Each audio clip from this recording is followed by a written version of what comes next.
His last thought before dying was a strange one, not about his mother, not about the pain, but about how this intersection had been designed poorly. A year ago, he'd submitted a request for its renovation. It was denied, and now he lay dead right at this very intersection. Poor infrastructure kills. And then he opens his eyes in a strange world where the gods brand him with the most shameful class of all. First comes the taste of blood. He bit his tongue so hard his jaw locked. Then the cold. The stone floor cuts into his knees, the smell of incense and scorching metal. Strangers' hands push him in the back, and he steps forward on legs that don't belong to him. Too young, too thin. Dan Cho opens his eyes and sees a line. A long stone hall stretches into the darkness. On both sides stand teenagers, about 15 years old, in white shirts. Dozens, maybe hundreds. Before each one, a pillar of white light flares up, and letters light up within it. Class B Swordsman. The hall claps. Class C Pyromancer. The clapping grows quieter. Class A Summoner. The hall erupts. The priest at the altar throws his hands up and shouts something. Dan doesn't understand a word. Then he understands. A foreign language seeps through the sounds like ink through wet paper. Congratulations, child. The gods have blessed you. Dan stands in this line in a stranger's 20-year-old body. Narrow shoulders, calloused hands with cracks on the knuckles. A former mason's apprentice. Or maybe a longshoreman. He's keeping 3 things in his head at once. He's alive. He's not in San Francisco. The last thing he remembers is the headlights of a truck and the face of the old man he was trying to save. The line creeps forward. The guy in front of him steps into the light. A Class C swordsman.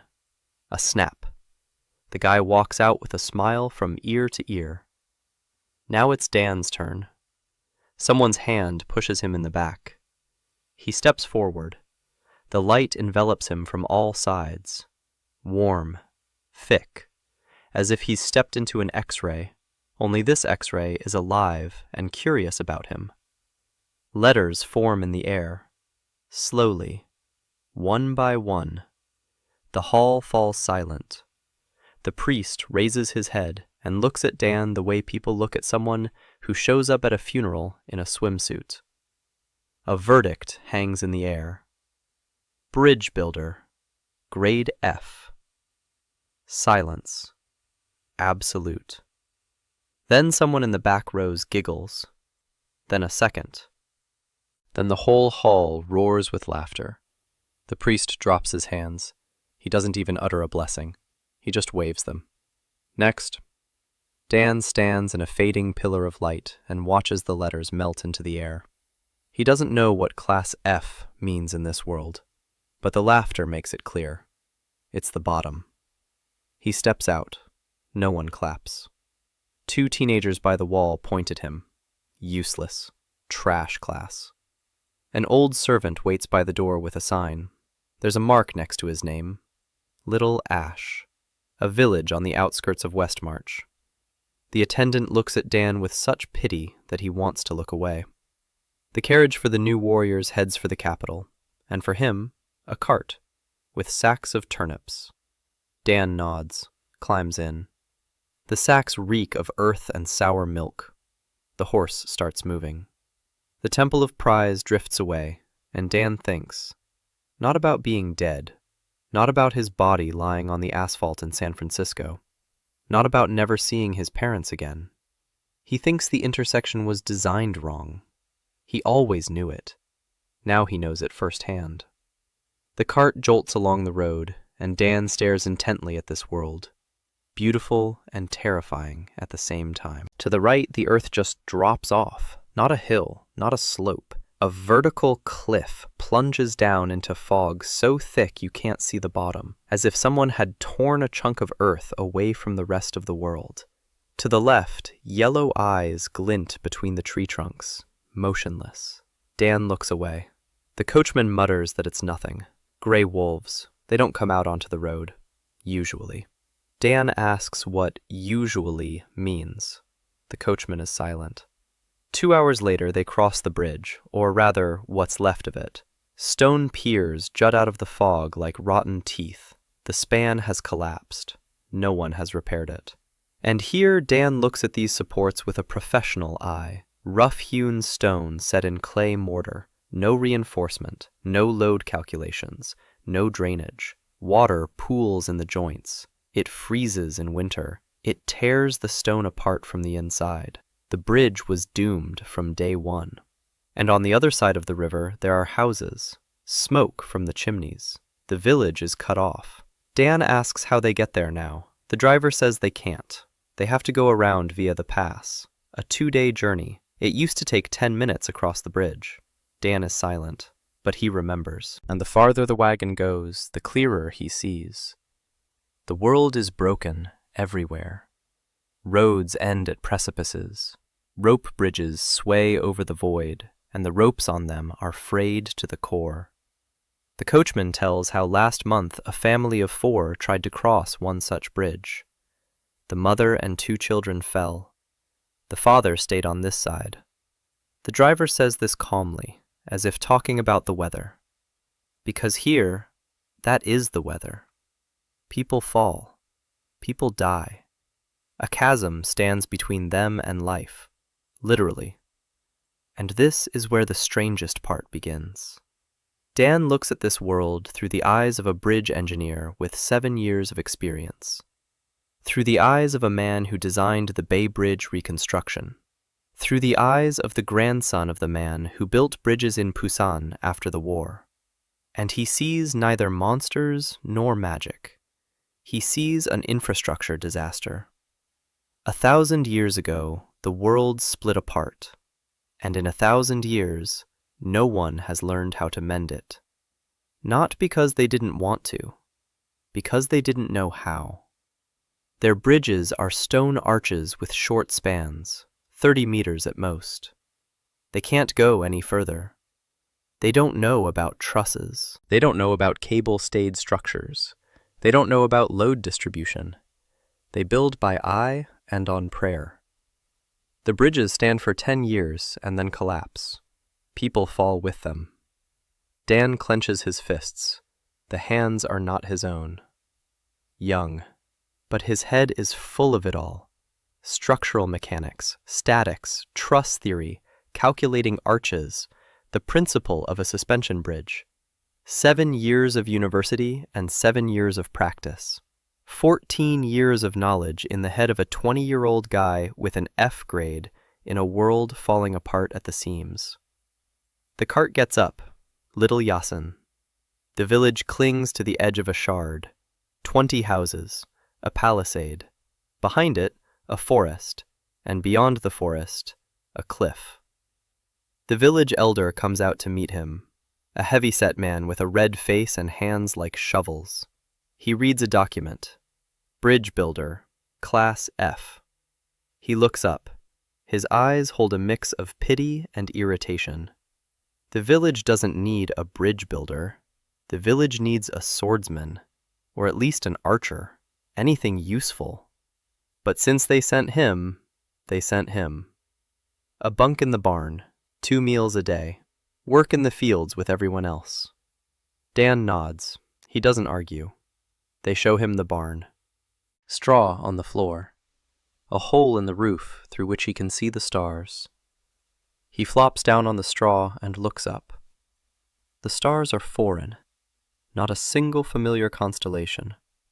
He closes his eyes and a map floats in his mind. Not of this world. Bay Bridge. East span. Seismic retrofit. Upper truss node. Bolted joint. Tightening torque. 270 Newton meters. He remembers every number, every drawing. It all lies in his head like a toolbox. Heavy. Useless in a world of magic and swords. Or maybe not. He opens his eyes wide. He gets up. He goes out. The village is asleep. He sneaks past the houses toward the eastern edge. There, behind the trees, is a ravine, 20 meters wide. A stream runs below. A log lies across the ravine. Thick, old, slippery with moss. People walk across it to the mill in the neighboring village, and every time someone slips. Dan stands at the edge and looks at the log. 20 meters. It's not even a challenge. It's a first-year homework assignment. The How Truss. Triangular sections. Upper chord, lower chord. Diagonals. 10 poles. A rope. 3 days of work. 6 people. He crouches down and grabs a stick. The ground is soft after the rain. He draws lines, angles, triangles. The truss settles onto the ground like a breath. 20 minutes. He stands up, looks at the drawing, looks at the ravine, looks at a foreign sky, a foreign world, a foreign body, but in his head, a bridge, the first bridge. He returns to the barn, lies down, closes his eyes. Tomorrow he'll talk to the village headman. Tomorrow he'll ask for 6 men and 10 poles and 3 days. Tomorrow it will all begin. In the morning, the village headman looked at the drawing on the ground as if Dan had drawn something he asked what it was. Dan said it was a bridge. The foreman said it was sticks crisscrossed. Dan said that's exactly how a bridge works. Sticks crisscrossed. Triangles. The force goes from the top chord through the diagonal to the bottom. The load is distributed. The span holds. The foreman scratched the back of his head. He didn't understand a word. But he'd had 2 men injured in the last 3 months. One guy broke his leg falling off a log. The second, a 12-year-old boy, fell into a ravine and was still limping. Once a month, someone fell. There was nothing to lose. The foreman said he was giving him 3 days, 6 men, 10 poles of resonant wood. If nothing was standing in 3 days, Dan would go to the field to weed turnips for the rest of the season. Dan nodded.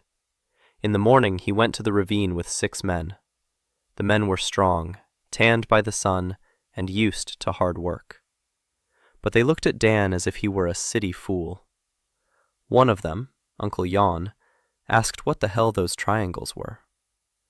Dan crouched down and explained. He took 2 sticks. He set them up like a house. He pressed down on top. The house came together. Then he took 3 sticks. He made a triangle. He pressed down on top. The triangle didn't fold. Uncle Jan looked at the triangle, then at Dan, then back at the triangle. He said it was clever. Dan got to work. The first day was spent gathering materials. A resonant wood grew on the hillside behind the village. Tall, straight, similar to bamboo but harder. Dan tested it for bending, for compression, for tension. The material was excellent, better than he'd expected. The resonant wood held up under tension almost like steel. Not quite, of course, but more than enough for a 20-meter span. They cut down 10 poles. Dan personally selected each one. Straight. No cracks. No knots in critical places. The men grumbled. They thought he was nitpicking. One stick was just like another. Dan didn't argue. He just pointed. Take this pole with a crack at the base. He stood it upright and leaned against it. The pole cracked. The men fell silent. The second day was for assembly. Dan laid the poles out on the ground in precise order. The bottom rail, 2 long poles. The top rail, 2 long poles. Between them, vertical posts and diagonals. He tied each joint with rope. Not just tied. Every knot was an engineering feat. He showed the men how to tie the lashing. 3 loops, a tightening pull, a check turn. They repeated it. Crooked at first, then straighter.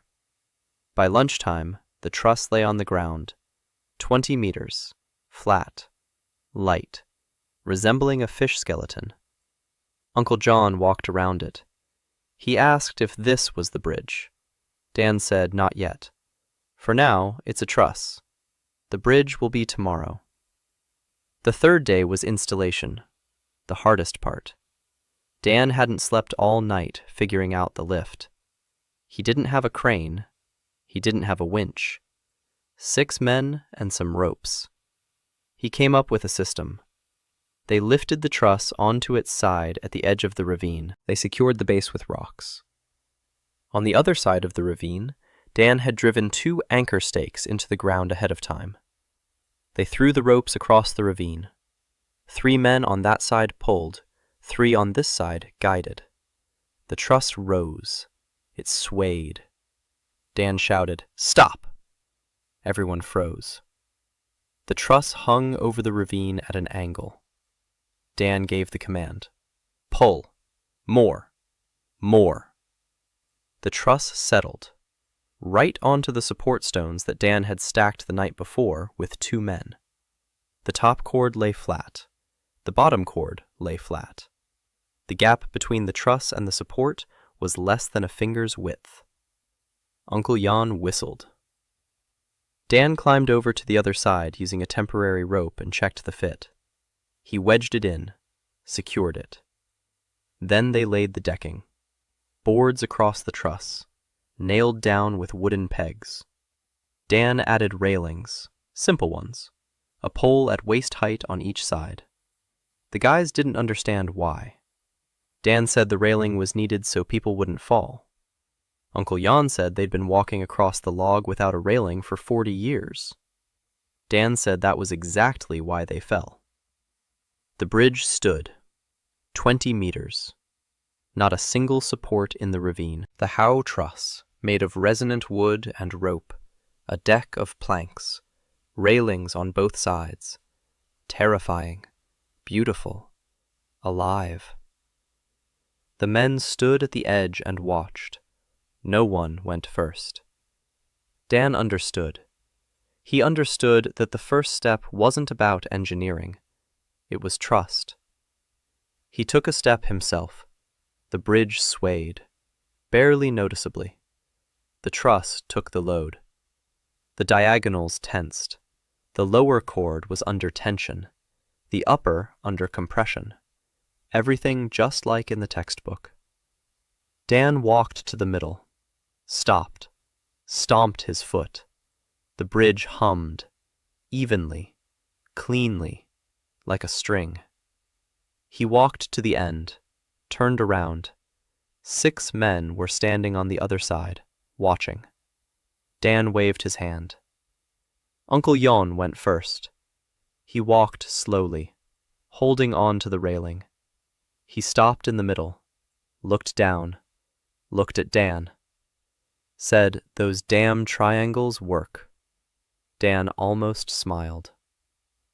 By evening, the village elder arrived. Half the village followed him. The elder stood in front of the bridge.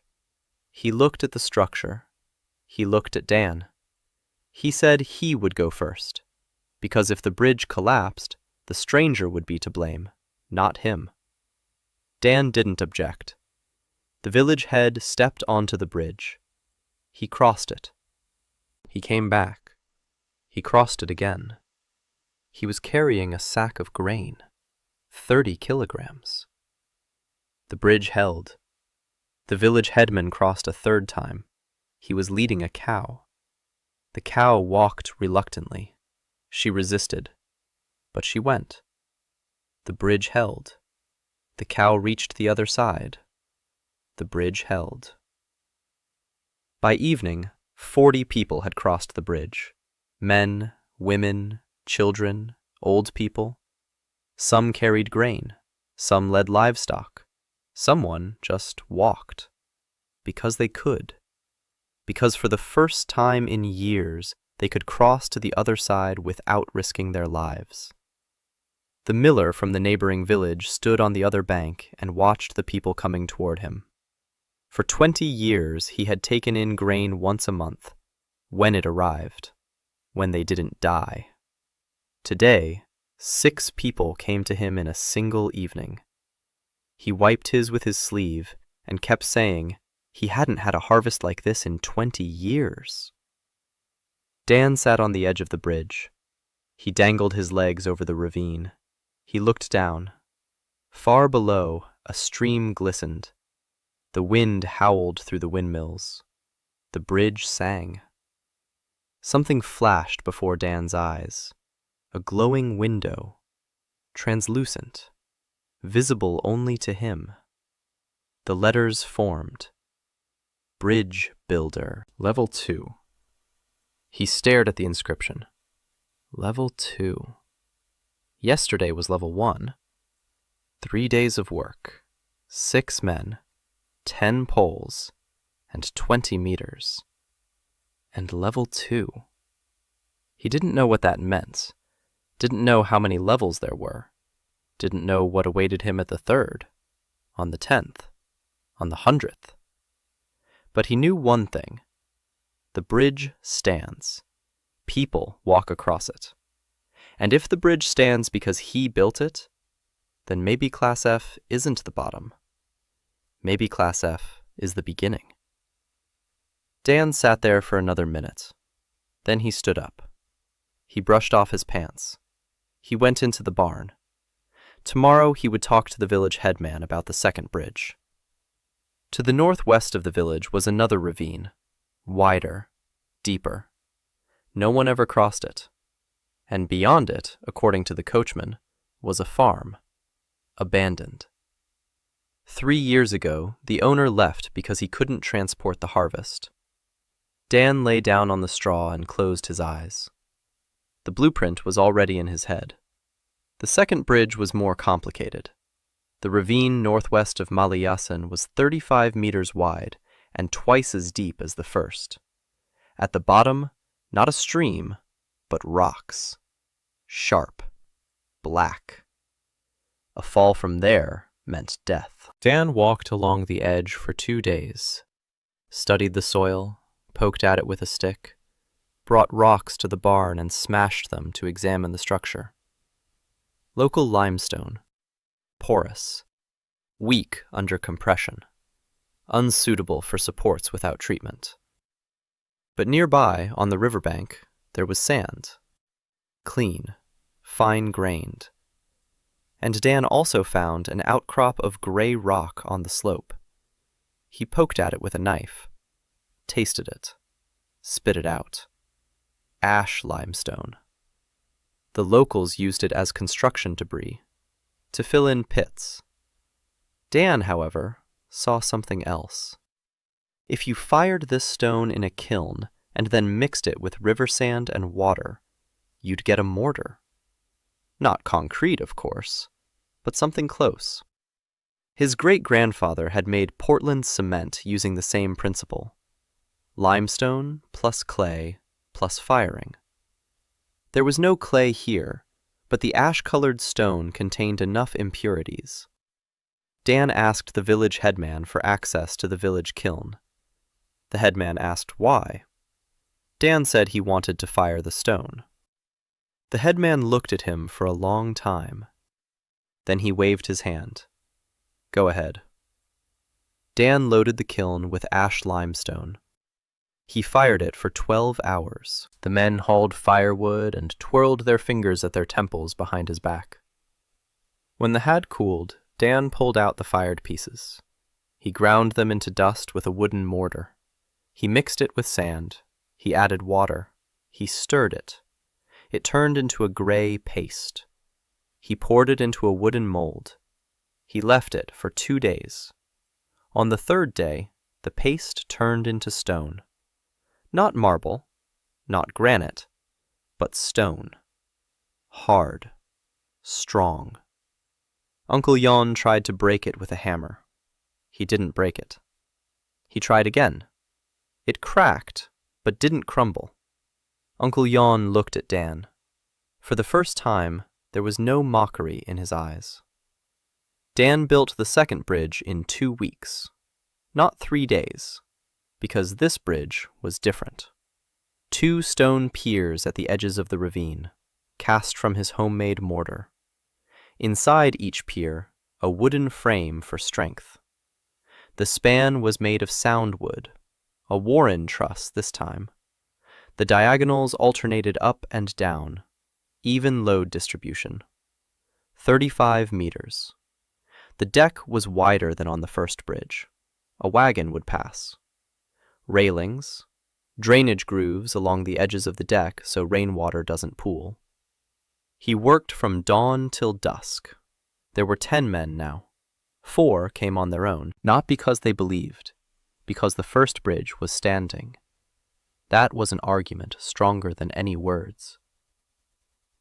On the 12th day, the owner of the abandoned farm arrived, a man of about 40, thin, with lifeless eyes.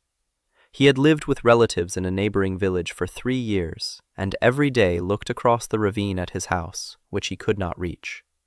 He asked Dan if it was true that there would be a bridge. Dan said in 3 days. The man sat down on the ground and sat there for an hour. Then he stood up and silently began hauling planks along with the rest of us.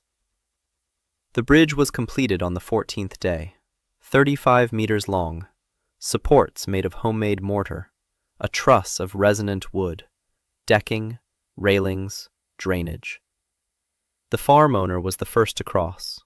He walked slowly, not because he was afraid, because he hadn't walked this road in 3 years. He stopped in the middle. He looked ahead. There stood his house. The roof had caved in, the fence had fallen, but the house still stood.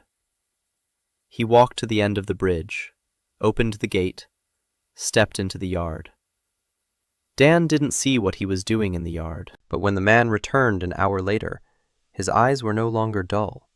A glowing window flashed before Dan's eyes. Bridge builder, level 3.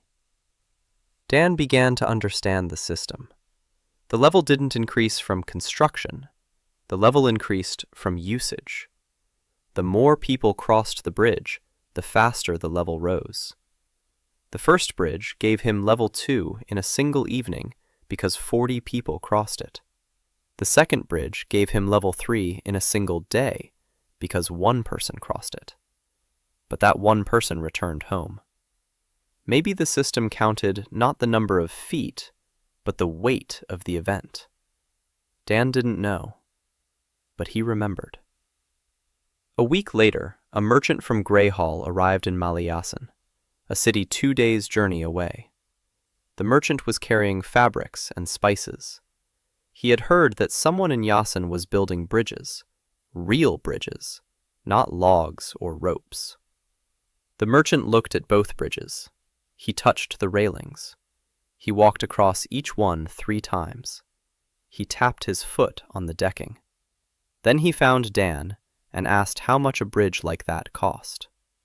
Dan said the bridges weren't for sale. Bridges are built for people. The merchant didn't understand. Dan explained. He doesn't take money. He needs materials and helping hands. The bridge remains for everyone. The merchant thought it over. Then he said that on the road between Greyhall and the village of 2 Maples there is a gorge, 50 meters. Caravans take 3 days to go around it. Every winter, people die on the detour. If Dan builds a bridge there, the merchant will provide the materials and 20 workers. Dan asked for a day to think it over. That night, he lay in the barn and thought. 2 bridges in a month. Little Ash had come to life. The miller ground grain every day. The farmer returned home. Merchants began to stop by more often because the road had become shorter. But Dan wasn't thinking about Little Ash. He was thinking about the map. He had only caught a glimpse of the map of this world, a rough one, drawn on the wall of the Greyhall Tavern, where his coachman used to take him on the way. Erdis was shattered into hundreds of fragments. Between them lay chasms, gorges, the grey fields full of monsters, and not a single proper bridge. Not a single one. Dan closed his eyes.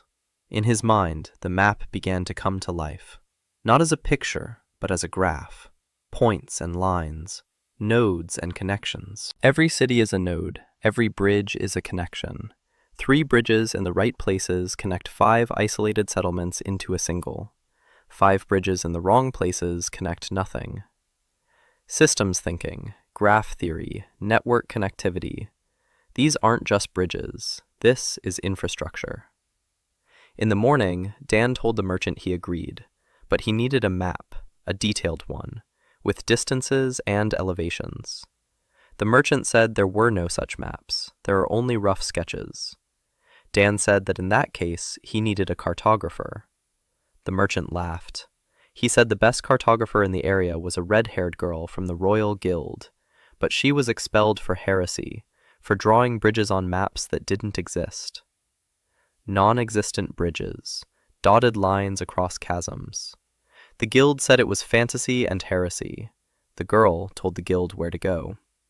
She lives somewhere in Greyhall now, getting by on odd jobs. Dan asked her name. Ashley Wren. He remembered the name. Greyhall turned out to be a town of 3,000 people. By Erdis's standards, that was a lot.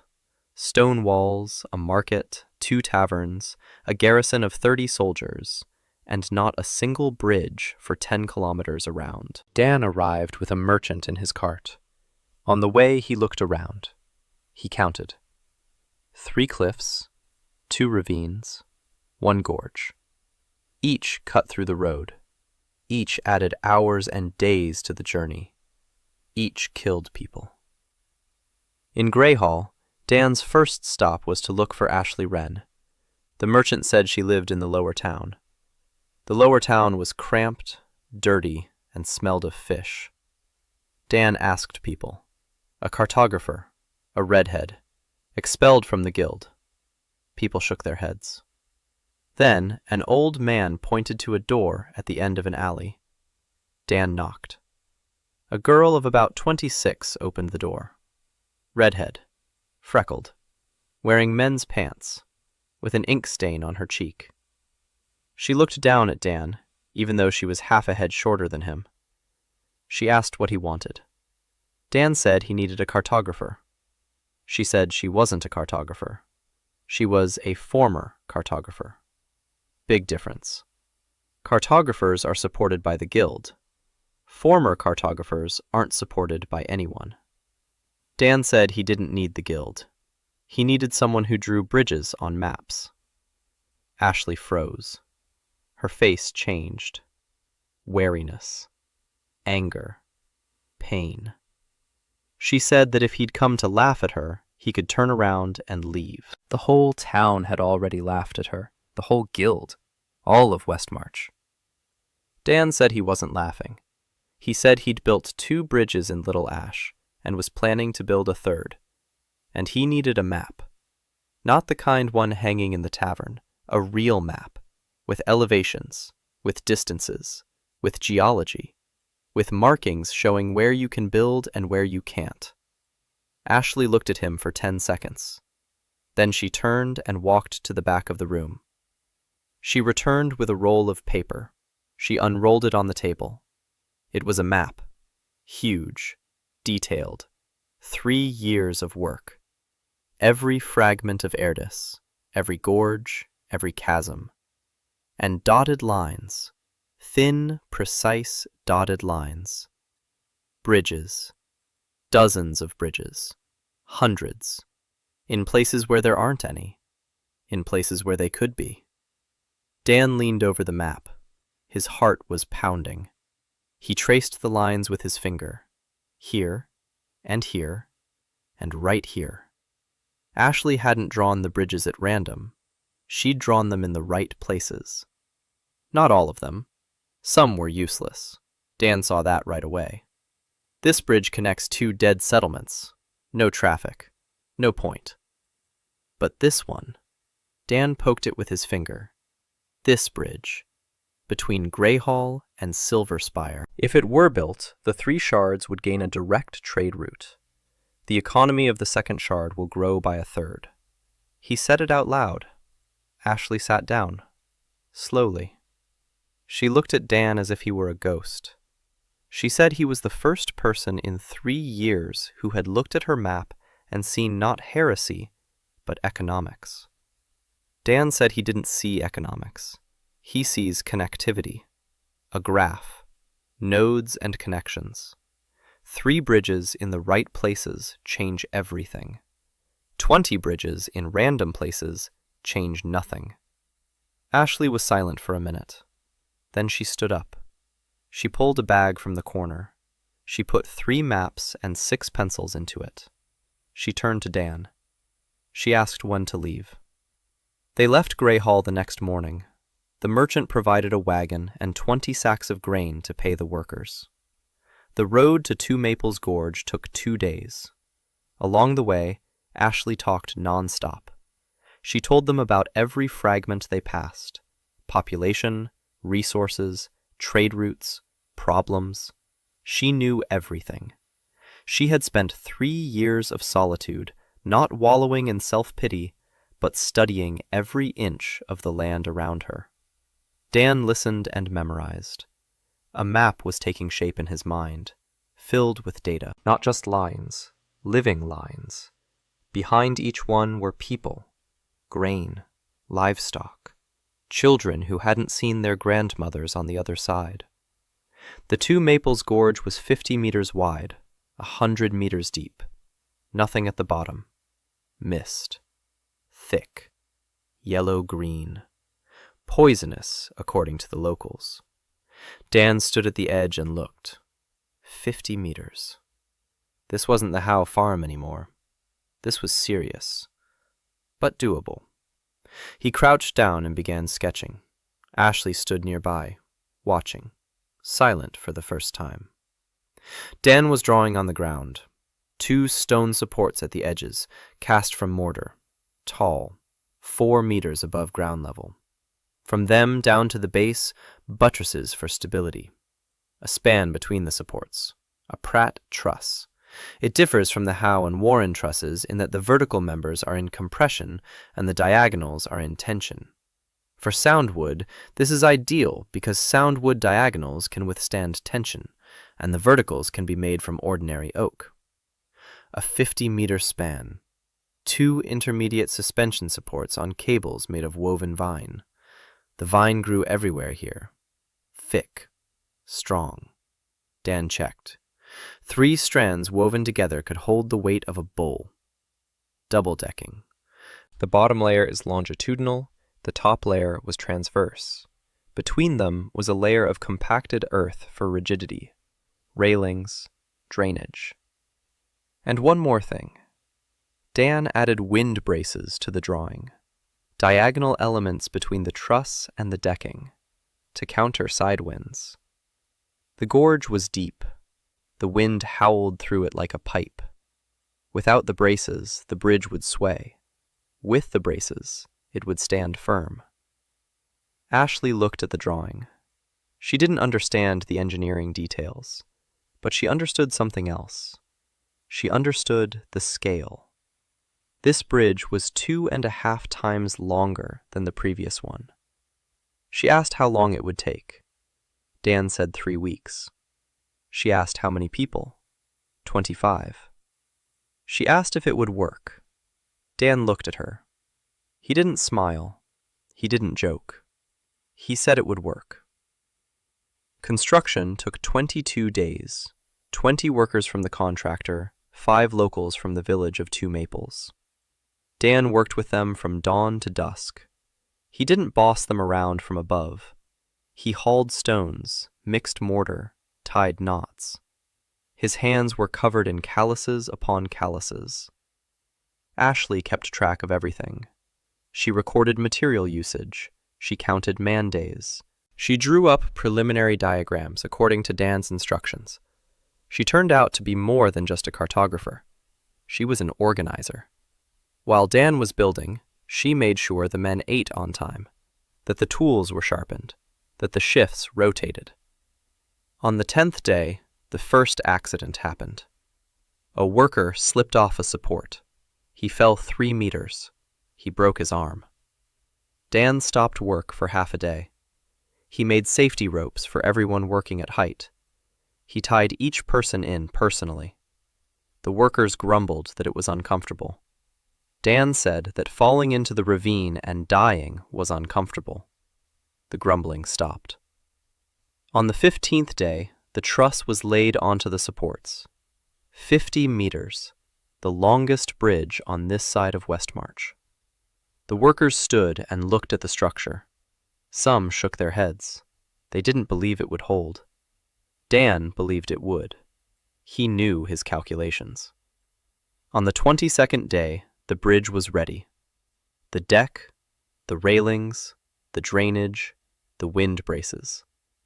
Dan was the first to walk across it. Then the merchant crossed, with a loaded cart, 4 oxen, a ton of goods. The bridge creaked.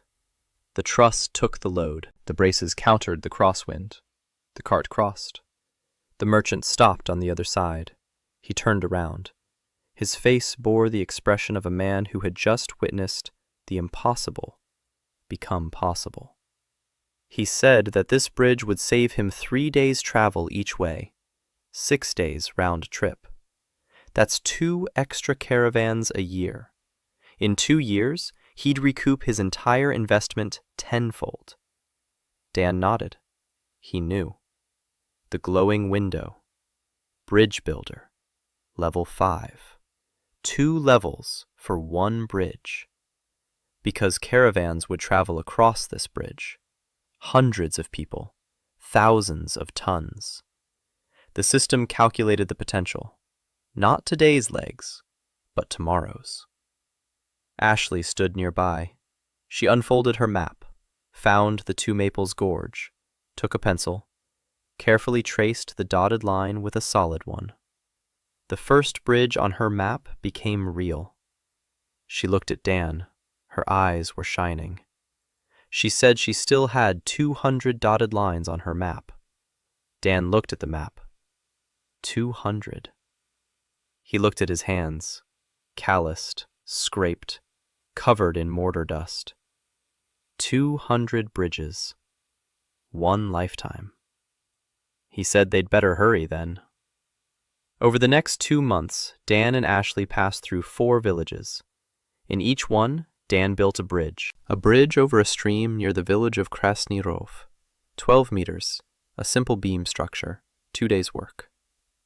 A bridge over a dry canyon near the village of Tichy Bereg, 28 meters, Howe Farm, a week's work. A footbridge across a ravine near the Stary Dym farmstead, 15 meters, rope and wood, 3 days. And 1 more bridge, a big one, 40 meters across a cliff near the village of Rechny Kamen. Warren's farm with fixed supports, 12 days. Each bridge granted a level, sometimes 1, sometimes 2 if the bridge connected something important. By the end of the 2nd month, Dan was at level 9. 9 levels in 2 months. He began to feel the difference. Not in his muscles. His muscles were the same. Class F didn't provide combat strength. But it provided something else. Dan began to see stresses, literally. When he looked at a structure, lines appeared before his eyes, thin, colored, blue where there was compression, red where there was tension, bright where the load was close to the limit, dull where the margin of safety was high. It was like an X-ray for an engineer. He could look at a bridge and immediately see the weak spot. He could look at a rock and see a crack that would split the stone in a year. He could look at a tree and see that the trunk was rotten inside. It changed everything. Before, he calculated in his head. Now he saw with his eyes. His design speed doubled. Mistakes became fewer. At level 7, something else appeared. A minor enhancement. A class ability. Dan could touch a structure and infuse it with a little strength. The wood became harder, the stone denser, the rope stronger. Just a little, about 10%. But in engineering, 10% is the difference between a bridge that lasts 20 years and one that lasts 30. Dan used the ability on every bridge. He touched every support. every beam, every joint. Ashley said it looked strange. A grown man walking across a bridge and stroking the planks. Dan said it could look however it wanted. The bridges stood. It was an important time, not because the bridges were complicated. They weren't. Each one came easier than the last. The team grew. 4 workers from Malayasan followed Dan. Not for money, out of interest. They built the first bridge with him. They saw how the triangles worked. They learned to tie knots, to haul mortar, to read blueprints. They were his first crew. Uncle Jan was the foreman. Rough, straightforward, but reliable. If Dan said to dig here, Jan dug here and didn't ask why. Because the first time he asked, he got an answer, and the answer worked. That was enough. It was an important time because Dan and Ashley had started thinking together. In the evenings after work, they sat by the fire and Ashley laid out a map. Dan watched. Ashley explained. There are 3 villages here. Between them are 2 gorges. If we bridge both, we'll get a closed loop. Merchants will be able to travel in a circle. Each village will have access to the goods of the other 2. Dan nodded. He said that bridge number 1 should be built here, not there, because the soil on the north bank is weak. Sandstone. The support will slide. But on the south bank, it's limestone. Reliable. Ashley unfolded the map. She argued. She said the south bank was farther from the village and people wouldn't walk an extra half kilometer. Dan said they would walk it because a bridge that stands is better than a bridge that has fallen. Ashley snorted. She agreed. She studied the map. They argued every evening about routes, about priorities, about which bridge to build first. Ashley thought like a logistics expert. What was more profitable? What was more necessary? What would save more lives? Dan thought like an engineer. What was possible? What would hold up? What wouldn't kill the builders in the process? Together they were better than apart. Ashley knew that. Dan knew that. Neither of them said so. By the 3rd month, rumors had spread faster than their feet could carry them. Merchants chatted. Caravan drivers chatted. Garrison soldiers chatted. Somewhere on the outskirts of Westmarch, some guy with a trash-tier class was building bridges, real bridges, that didn't collapse, that carts could drive across, with railings. People laughed. Then they stopped laughing because the caravans arrived faster and the goods cost less. That was the first thing they noticed.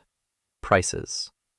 Grain in the villages along the new bridges had dropped by 1/5, cloth by 1/4, salt by 1/2, because merchants spent less time on the road, lost less on detours, took fewer risks, and could carry more for the same money.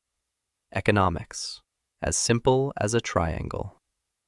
And it was precisely at this time that the Hunters Guild came to Dan.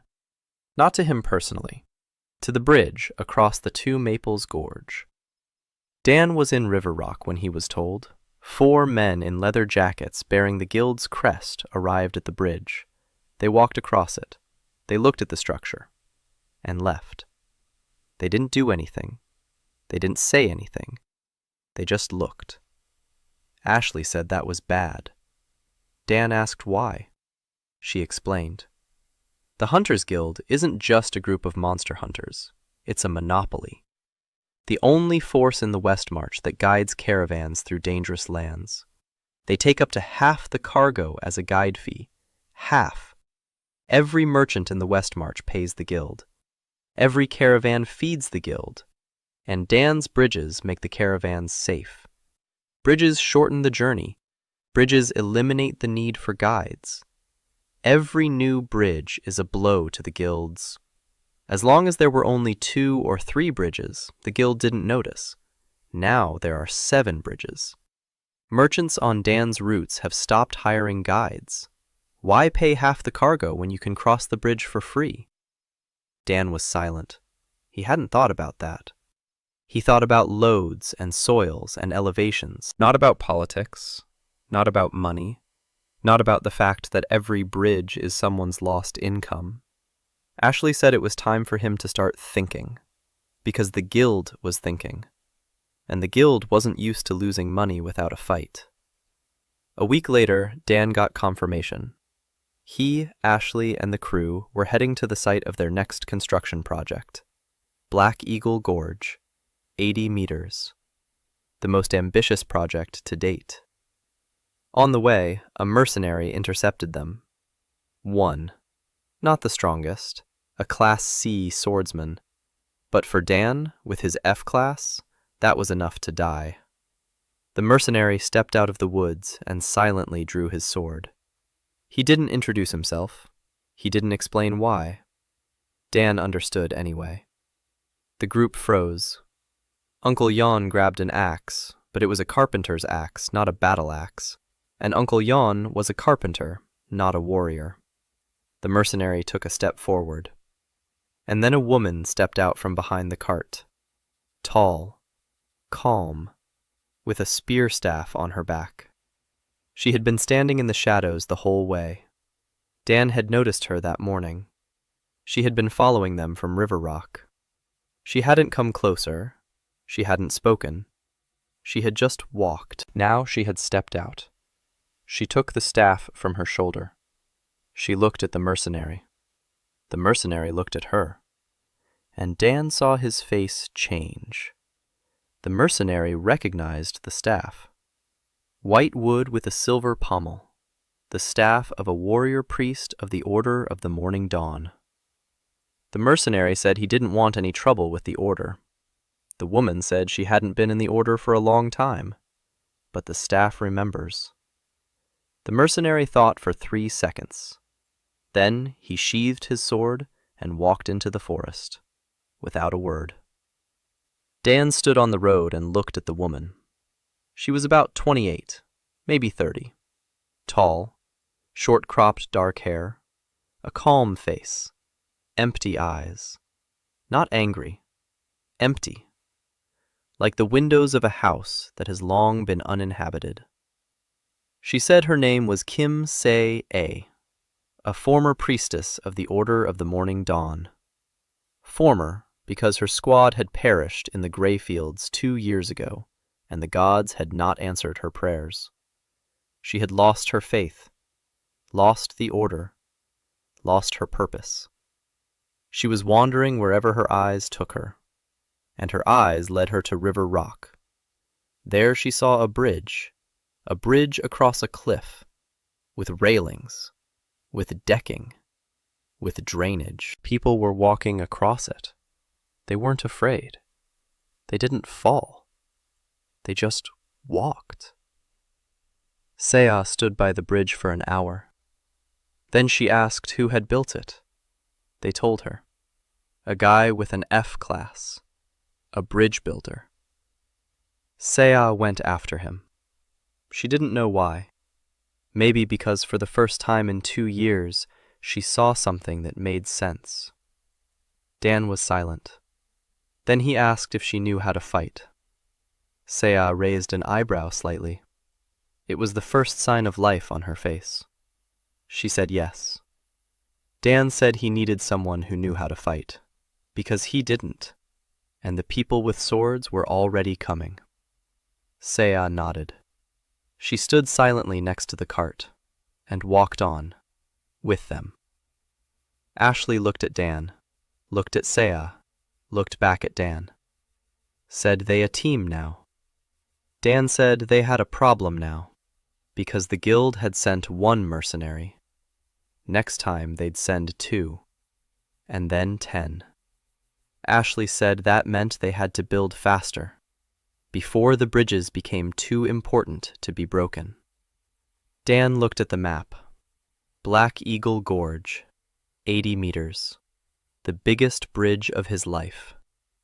On the other side of the gorge was a direct route to the capital of Westmarch. If this bridge was built, it wouldn't be carts crossing it, but caravans. Not dozens of people, but hundreds.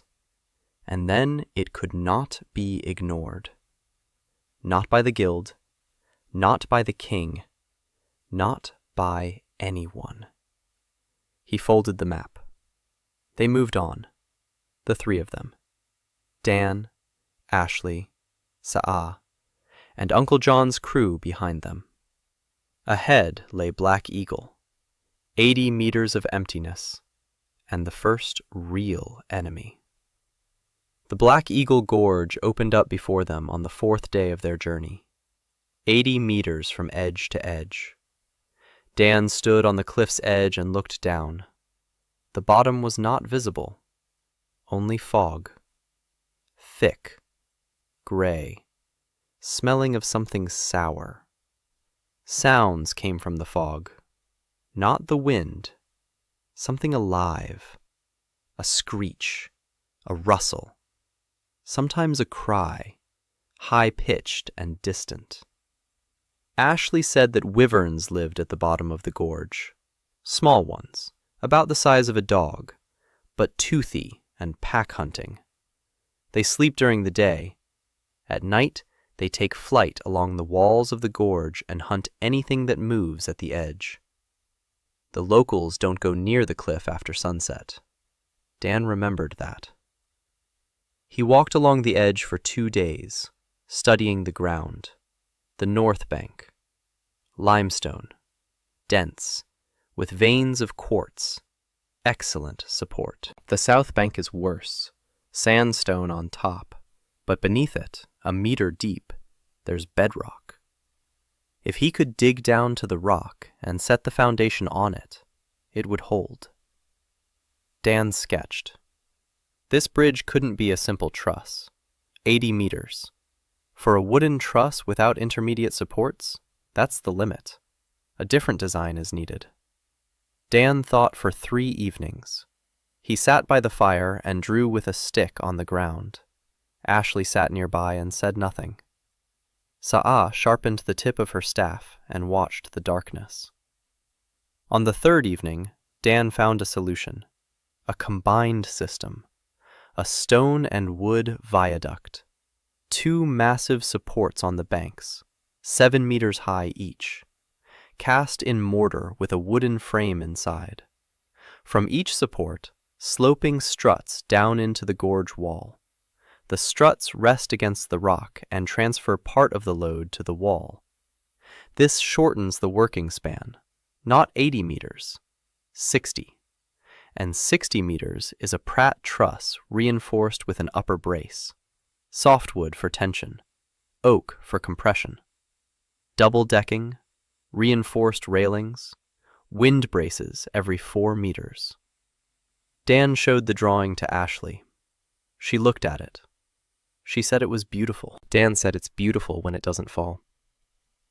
He went to see the local Baron, Baron Westholm, the owner of the lands on both sides of the gorge, fat, mustached, with small, intelligent eyes. The Baron received Dan in the hall of his castle. The castle was old, stone, cold. The Baron sat in an armchair by the fireplace and listened. Dan explained. A bridge, 80 meters, a stone and wood viaduct. Caravans would travel across it. The Baron would collect a toll. Trade would revive. The villages on both sides would stop starving. The Baron listened. Then he said no. Dan wasn't expecting that. He asked why. The Baron explained. He had a contract with the Hunters Guild. The guild led caravans over the pass, bypassing the gorge. In return, the Baron received a share from the guild. Not much, but it's steady. They've been paying for 20 years. If a bridge is built, the caravans will take the bridge. The guild will lose its route. The Baron will lose his share. And what would he get in return? A bridge that might collapse. Dan said the bridge wouldn't collapse. The Baron said all bridges collapse. He had seen 6 bridges in his lifetime. 4 have collapsed. 2 are still standing, but it's scary to walk across them. Dan was silent. He understood. The Baron wasn't evil. The Baron was rational. He weighed the risks, and the risk of a bridge collapsing seemed greater to him than the stable income from the guild. Dan asked for 2 days. The Baron shrugged and agreed. For 2 days, Dan thought. Not about the structure, about people. That evening, he told Ashley he needed an argument. Not an engineering one, a human one. Ashley asked what kind. Dan said he needed someone from the other side of the gorge, someone the Baron knew. Someone for whom the bridge isn't an abstraction, but life itself. Ashley unfolded a map. She pointed. On the other side of the gorge is the village of Stone Threshold. A widow named Han Soo-yeon lives there. Her son serves in Baron Westholm's garrison, on this side. She hasn't seen his face in 10 years. Because the detour through the pass takes 6 days there and 6 back. 12 days. The widow has bad legs. She can't make it over the pass. Dan found her son, a private in the garrison. Young, 22 years old, a hard face. His hands were scarred. Dan told him he was going to build a bridge across the Black Eagle. He said that if the bridge was built, his mother would be able to come here in half a day. Not in 12 days, in half a day. The soldier was silent for a long time. Then he asked what was needed of him. Dan said he needed the soldier to speak with the Baron, not with a request, just the truth. He simply said he hadn't seen his mother in 10 years. The next morning, the soldier stood before the Baron. The Baron listened. The Baron's face changed. He knew this soldier, a good fighter, loyal, quiet. 10 years in the garrison without a single complaint, and 10 years without a mother, because there was a chasm between them. The Baron was silent for a long time after the soldier left. Then he summoned Dan. He said he was granting permission. Materials, 40 workers, and 3 months. If the bridge isn't built in 3 months, Dan leaves and never returns. Dan said 2. Construction began. 40 workers, Uncle Jan and his crew, plus the Baron's masons, plus volunteers from the surrounding villages. 60 men. The biggest construction project of Dan's life. He broke the work down into stages. Stage 1. Foundations. 2 crews of 15 men each dug the pits on both banks. They reached bedrock in 4 days. Dan personally climbed down into every pit. He checked the soil. He felt the rock. He looked for stress lines. The rock was solid. No cracks, no voids. They poured the foundations with mortar. The mortar was mixed in 10 troughs simultaneously. Dan taught the Baron's masons the correct proportions. 3 parts sand to 1 part burnt ash stone. Just enough water so the mixture flowed but didn't splash. The masons were amazed. They had been laying stone with clay mortar their whole lives. Clay cracks after 5 years. Dan's mortar hardened in 3 days and held like a rock. Stage 2. The supports. 2 towers, 7 meters high, cast in place, layer by layer. Each layer dried for 2 days before the next was poured. Inside, a wooden frame. Outside, a facing of hewn stone. Beautiful. Dan didn't care for beauty's sake. But the facing protected the mortar from rain and wind.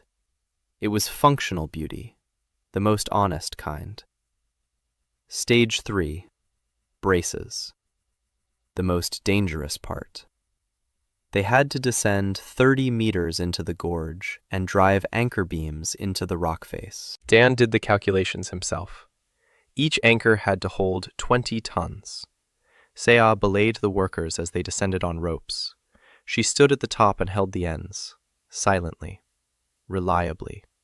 Not a single person fell. Dan later thanked her. She nodded. Nothing more. Stage 4. The truss. 60 meters. The longest truss Dan had ever built. They assembled it on the shore. 3 weeks. Dan checked every connection personally, every knot, every diagonal. Then they moved the truss over the gorge. 1 meter per hour. On ropes, on supports. Slowly. The truss crept over the abyss like a huge wooden animal. The workers held the ropes and said nothing. Dan stood at the edge and gave orders. Quieter. Steadier. Stop. Another meter. Stop. At the 30-meter mark, the wind hit. The truss swayed. The workers clung to the ropes. Someone screamed. Dan shouted to hold on. The wind braces worked. The truss leveled out. The swaying stopped. Dan caught his breath. They continued. The truss settled onto its supports at sunset on the 42nd day of construction. A 60-meter span on 2 stone supports with struts anchored into the rock. The workers stood and watched. No one moved. Then Uncle John took off his hat and said it was the best thing he'd ever seen in his life. Stage 5. Decking and finishing. 10 days. Double decking. A railing 1.5 meters high. Drainage channels. Light poles every 10 meters. There were no lights yet, but the poles were standing. For the future. Dan was thinking about the future. Always. On the 52nd day, the bridge was ready. Dan asked Se-Ah for a favor. He asked her to consecrate the first pier. Se-Ah froze. She looked at Dan. Something stirred in her empty eyes. She said she couldn't, that the gods didn't hear her, that she hadn't been a priestess for a long time. Dan said he wasn't asking her to speak to the gods. He was asking her to say a prayer.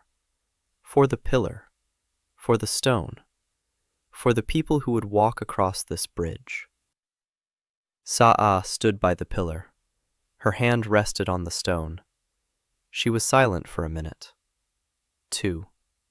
3. Then she began to speak, quietly. The words were old, ancient, in a language Dan didn't know. A prayer of the order of the morning dawn. A blessing on the stone, on the road, on the traveler. Se-Ah finished. She removed her hand, and the pier lit up, for a moment, with a warm, golden light, as if a candle had been lit inside the stone. The light faded, but Dan saw lines of tension, and the lines changed. The pillar became stronger, not by 10% as with his ability, by 30. The blessing was working. The gods hadn't returned. Meaning had returned. Se-Ah stood by the pillar and looked at her hand. Dan saw her face. Her empty eyes were no longer empty. There was something in them. Not faith, not joy, but something. Like the first ray of light in a house that had stood with boarded-up windows for 10 years. The bridge opening was the next day. The Baron arrived in person, on horseback, with 10 soldiers. He stood on the bank and looked at the structure. Then he walked across the bridge. He reached the middle. He looked down. 80 meters of emptiness beneath his feet. The bridge didn't sway. It didn't creak. It stood firm. The Baron returned. His face was strange. He tried to look calm, but his eyes gave him away. He was shaken. Then the widow arrived, Han Su-yun, small, hunchbacked, with a cane. She had been walking from stone threshold since dawn, a 3-hour journey instead of 12 days. Her son was standing on this bank. He stood and waited. The widow walked slowly across the bridge, holding on to the railing. Dan stood to the side, watching. The widow reached him. The son stepped forward to meet her. They stood in silence. Then the widow raised her hand and touched his face. 10 years. She hadn't touched his face in 10 years. Dan turned away. He walked over to his side of the bridge, sat down on a rock. A glowing window. Bridge builder. Level 12. 3 levels for a single bridge. A record. Because this bridge didn't change the village. This bridge changed the region. Caravans would travel across it to the capital of Westmarch. Soldiers and merchants and peasants and mothers would travel across it to their sons. Dan sat on the stone and watched the people walking across his bridge. The first day, 112 people. He counted. Then he stopped. News of the bridge across the Black Eagle reached the capital of Westmarch within a week. Merchants told the story. Soldiers told the story. Caravanners who, for the first time in 20 years, had passed through the gorge without detouring, told it to anyone who would listen. 80 meters, stone piers, a farm made of resonant wood. It doesn't sway. It doesn't creak. A loaded cart drawn by 4 oxen crossed it. It stands. People in the capital didn't believe it. Then they believed. Then they began to calculate. Merchants calculated the days saved. Officials calculated tax revenues from the new routes. The military calculated the speed of troop movements. And everyone simultaneously asked one question. Who is this bridge builder? The answer disappointed them. Class F. Some country boy. No name, no family, no patron. But the bridges stood. And the bridges were a stronger argument than any name. While the capital debated, Dan worked. After the Black Eagle, he didn't stop. He couldn't stop. In his head was Ashley's map, and on that map there were too many dotted lines. For the next 3 months, he built without a break. The bridge at Blue Pass, 45 meters, 20 days. The bridge at Peat Pits, 30 meters, but difficult ground, peat bog on both banks. Had to drive piles down to solid ground 4 meters deep. 3 weeks just for the foundations. A crossing over the marsh at the western gate. Not a bridge, but a boardwalk on wooden trestles. 1.5 miles across the swamp. A month's work. Every structure was a lesson. Every type of soil was a mystery. Every material revealed new properties. Dan learned from this world just as quickly as this world learned from him. The resonant wood turned out to be even better than he'd thought. If you soaked it in salt water for 3 days and then dried it in the sun, the fibers compacted. The tensile strength doubled. The locals didn't know this. Dan discovered it by accident. The crew dropped a bundle of poles into a salt lake. They pulled them out 3 days later. The poles felt different to the touch. Denser, harder. Dan tested them, bent them, loaded them. He was amazed. Now all the poles for the bridges were soaked in salt. The level rose. 13, 14. At the 14th level, a new ability opened up. Structural reading.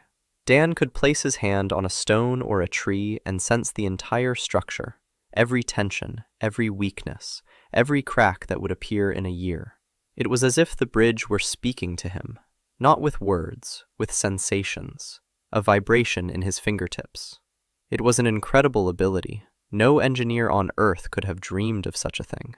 Dan inspected every bridge. He walked across it. He touched the supports. He listened.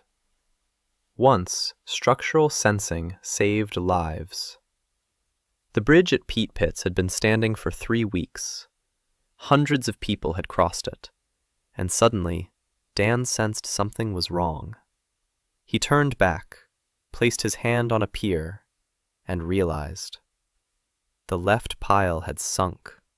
The peat beneath it had been washed away by an underground stream. Another week, and the pier would collapse.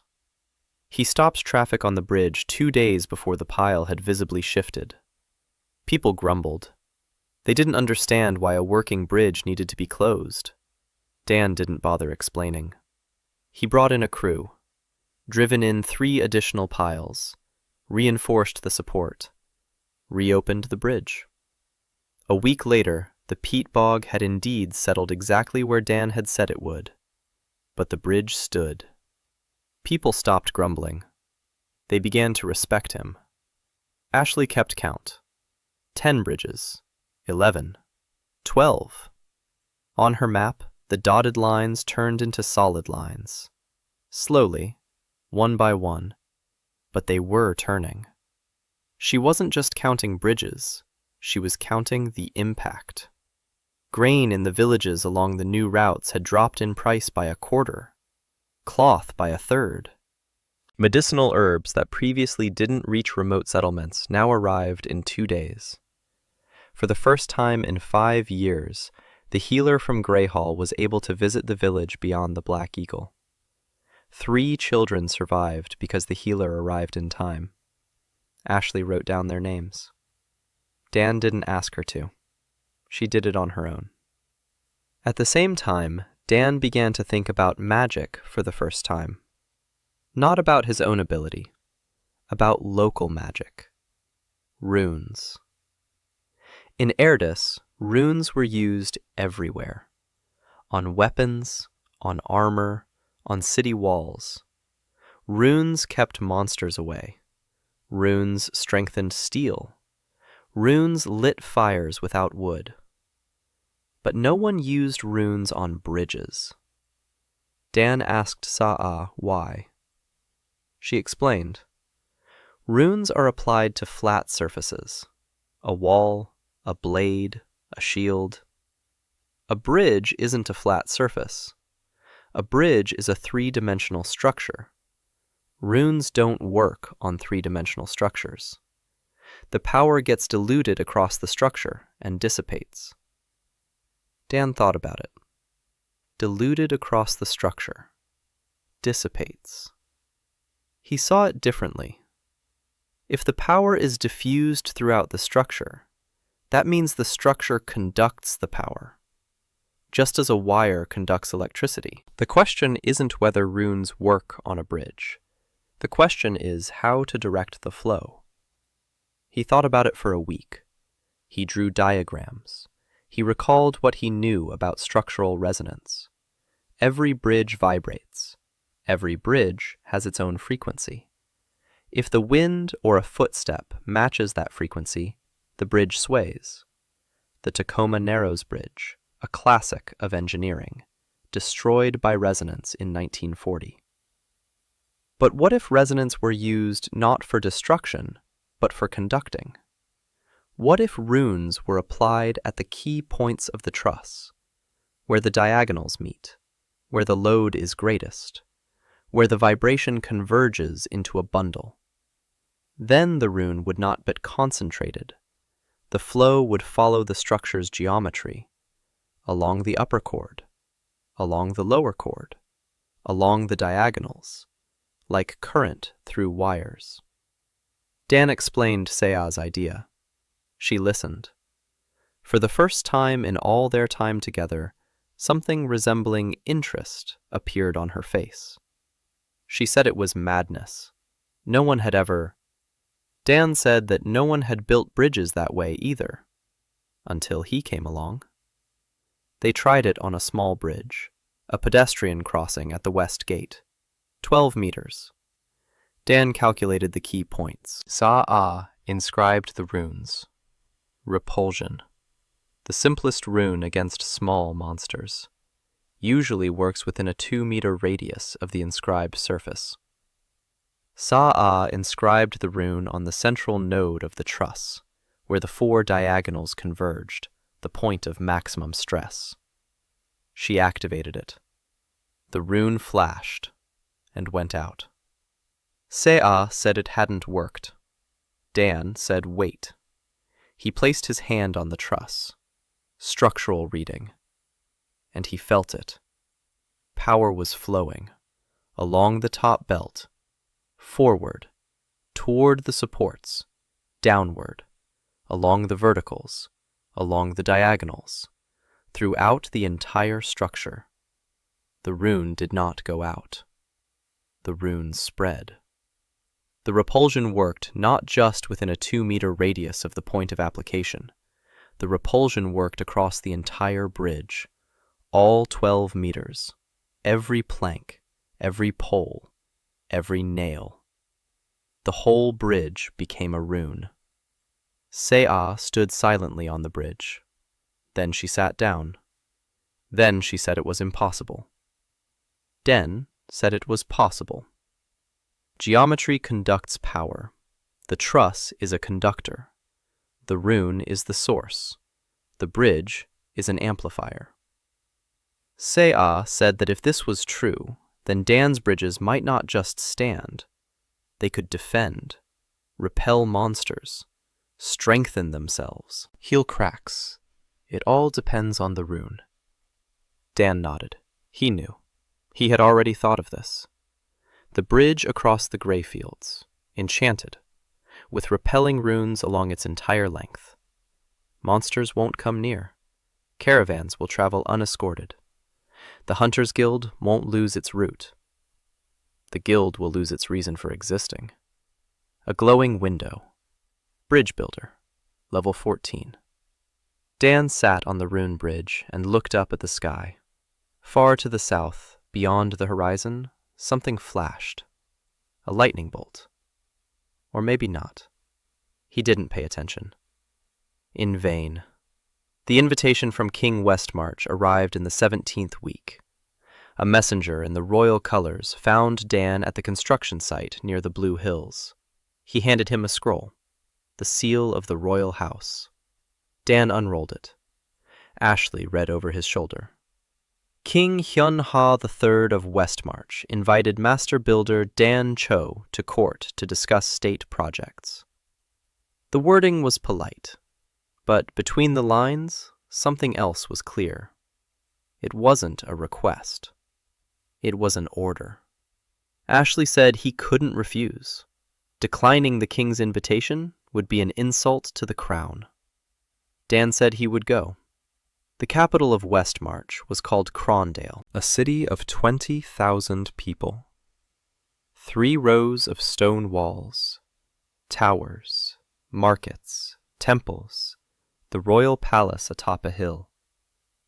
By Erdis's standards, it was the capital of the world. By Dan's standards, it was a medieval city with disgusting sewers and not a single decent bridge. He traveled for 3 days. Ashley and Sa'a were with him. The crew remained at the construction site under Uncle Jan's supervision. Dan trusted him. Jan knew the blueprints, knew the sequence, knew that if in doubt, stop and wait for Dan. That was enough. The royal court received Dan in the throne room. Large, cold, with gray marble columns. King Hyun-ha III sat on the throne, a man of about 55, gray-haired, thin, with the face of a man who was tired of ruling but couldn't stop. Standing beside the throne were advisors, generals, priests, and one other man. Dan noticed him immediately. Tall, broad-shouldered, about 45 years old, in a leather jacket bearing a crest, the crest of the Hunters' Guild. Hurton Grave, master of the Hunters' Guild of the Westmarch faction. He stood by a column and looked at Dan, not hostile, appraising, like a hunter looking at a beast he hasn't yet decided whether to kill or let go. The king spoke at length about the greatness of Westmarch, about hard times, about famine, about caravans that never arrive, about villages dying out. Dan listened. He waited. The king got to the point. He had heard about the bridges. He was impressed. He wanted Dan to become a court master, a title, a salary, a workshop in the castle, crews under his command, unlimited materials. In return, Dan would build wherever the king ordered, according to the crown's priorities, for the needs of Westmarch. Dan listened. The offer was generous. Any builder in Erdis would kill for this. Royal master. That meant power, protection, resources.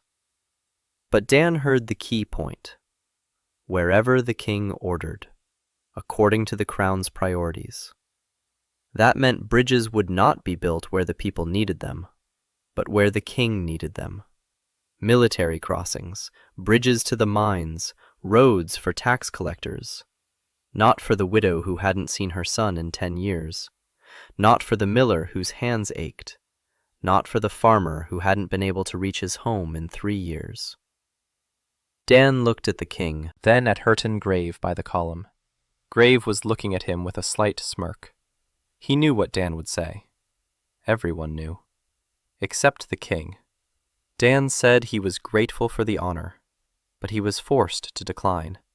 He builds bridges for people, not for crowns. The hall fell silent. The advisors exchanged glances. The general by the throne placed his hand on his sword. A reflex, not a threat, but the reflex spoke volumes. The king was silent. His face remained unchanged. He was an experienced ruler. He had expected this. Perhaps he hadn't expected it, but he was prepared. He nodded.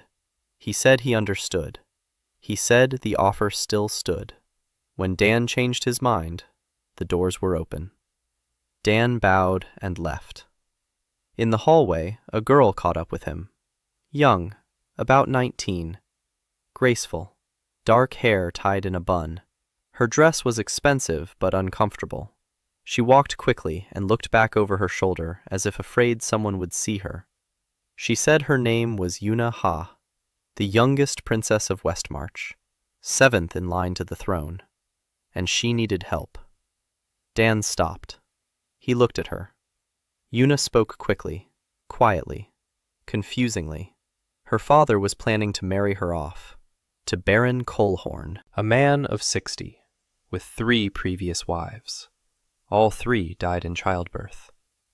A political alliance. Baron Colehorn controls the southern pass.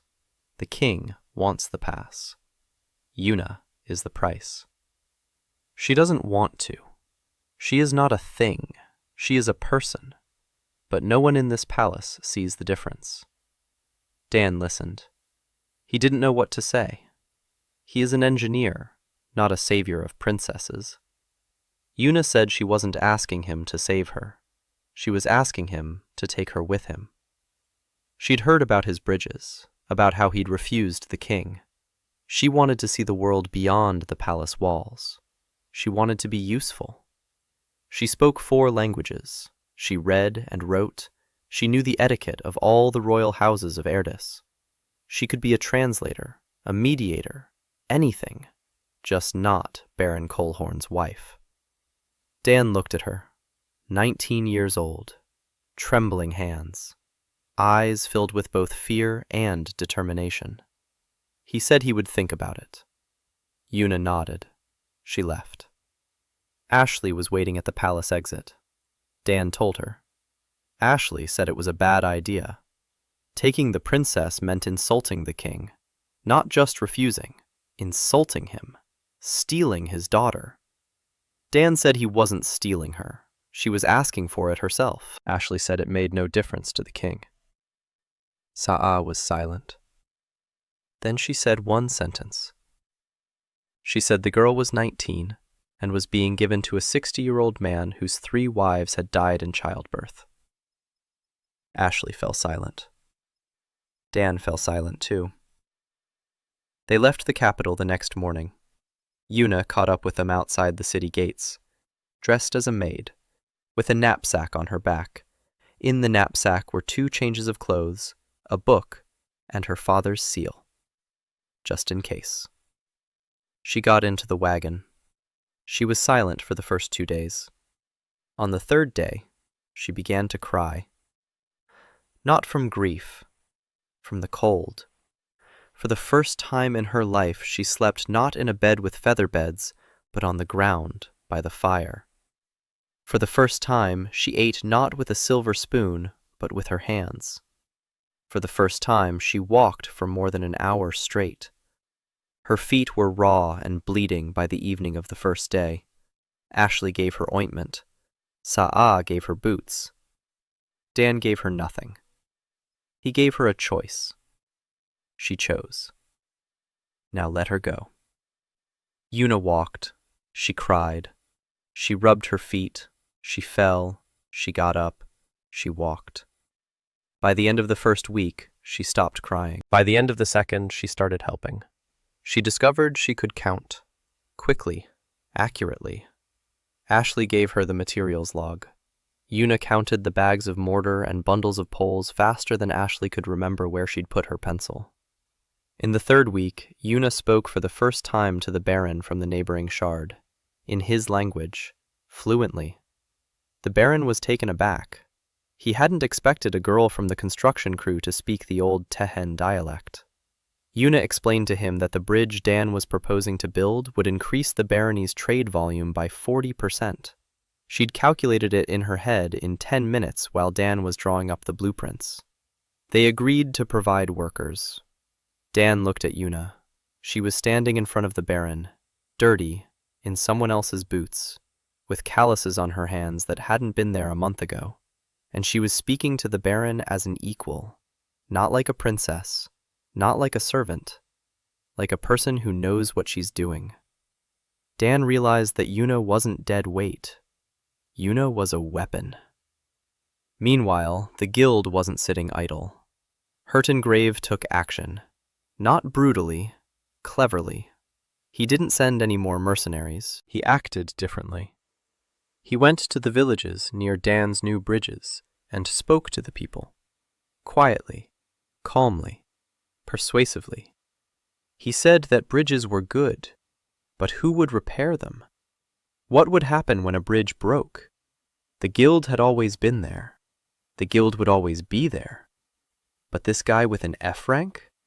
Today he's here, tomorrow a goblin will kill him, and the bridge will remain, without an owner, without repairs.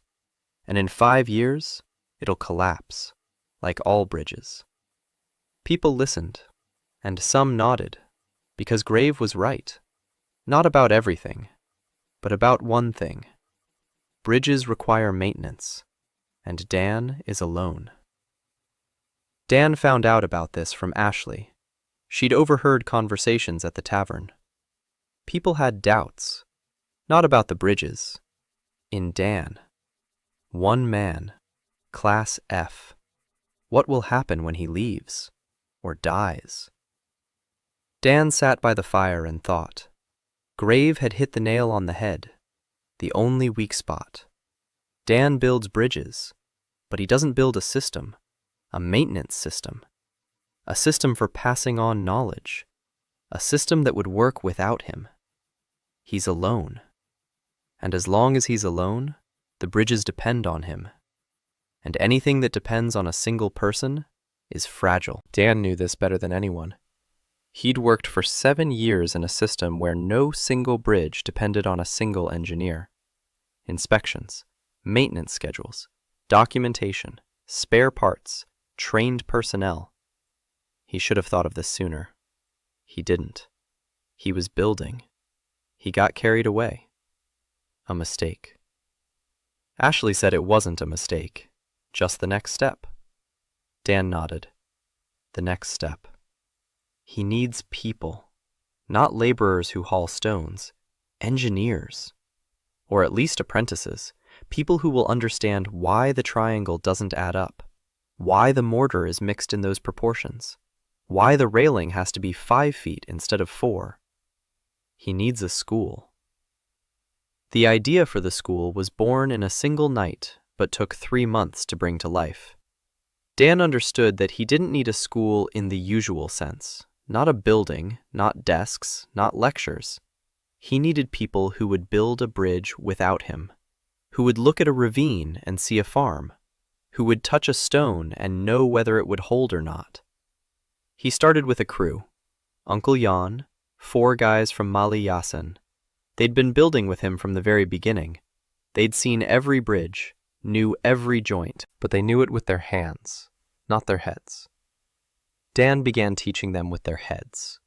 Every evening after work, he'd sit with them by the fire and draw, with a stick on the ground. A triangle. Why it doesn't hold together. The force goes from the top to the base. It splits into two. Each side works in compression, the base in tension. That's why the triangle is rigid. That's why the square isn't rigid. The square folds, the triangle doesn't. The men listened. Uncle John understood faster than the others, not because he was smarter, because he was curious. He asked questions. Why does the diagonal go exactly that way?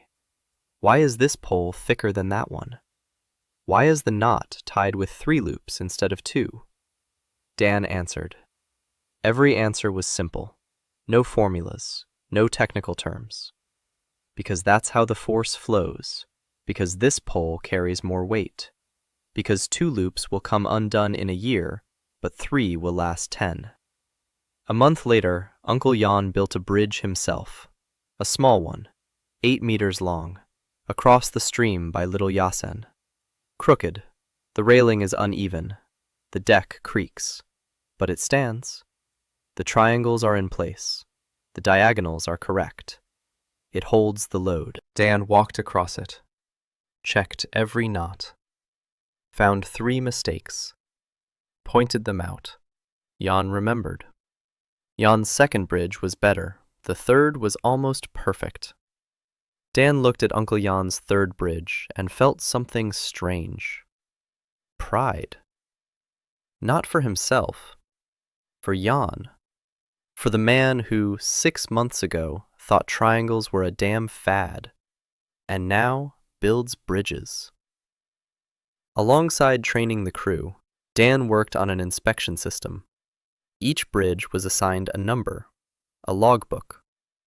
The logbook contained the date of construction, materials, design load, maximum weight, and an inspection schedule. Once a month, the local village head or a designated inspector had to walk across the bridge and check it. The deck, the railings, the joints, the supports. If something is wrong, a messenger goes to Dan, or to John, or to any of the apprentices. The system was simple, rough, but it worked. In 3 months, Dan trained 4 people, John and 3 from his crew. Each could build a simple bridge up to 30 meters long. Complex bridges still required Dan, but simple ones didn't. That changed everything. Instead of 1 crew, there were now 3. Dan led the main one. John led the second. The third was led by a guy named Torek, a young mason from Greyhall. He came to Dan on his own, said he wanted to learn. Dan tested him, gave him a problem. Calculate the load on a 10-meter-long beam if a 1-ton cart is standing on it. Torek didn't know the formulas, but he took a stick, drew a beam, drew a cart, and started thinking. He thought for an hour. Then he said that the beam would bend in the middle, and if it's thin, it'll break. But if it's thick, you hold. But a thick one is heavy, so you need something in between thin and thick. Dan looked at him and said, "Welcome." Torek learned eagerly, faster than anyone else. After 2 months, he was building bridges as well as John. After 3, better. He had a talent, not magical, engineering. He saw structures like Dan, not lines of stress, but shapes. He looked at the ravine and saw a bridge, finished, complete. All that remained was to build it. By this time, Dan's team had grown. Not just builders. Yuna took charge of negotiations with the barons and village elders. She traveled ahead, met with local authorities, explained, persuaded. She calculated the benefits. She spoke the right language to the right people. In 3 months, she negotiated the construction of 6 new bridges, not a single refusal. Ashley perfected the map. Now it contained not just dotted lines, but data as well. Soil types, elevations, distances, wind corridors, gorge depths. Each dotted line had a note next to it. Howe Farm, Pratt Farm, Viaduct, Arch. The type of structure was determined by the location. Ashley had taught herself this by listening to Dan every evening for 3 months straight. She, A, trained the guards, 4 former soldiers who joined the team after seeing the bridge across the Black Eagle. They weren't great warriors, but they were good enough to protect the construction site from bandits and small monsters. Se taught them formation and discipline.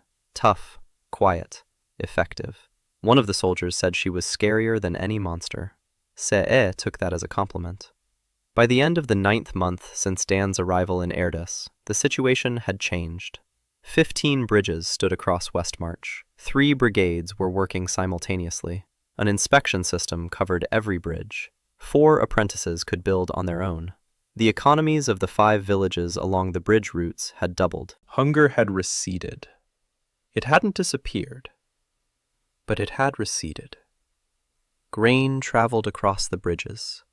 Cloth traveled across the bridges. Medicine traveled across the bridges. People traveled across the bridges. Dan's level reached 20. At the 20th level, an ability unlocked that changed the rules.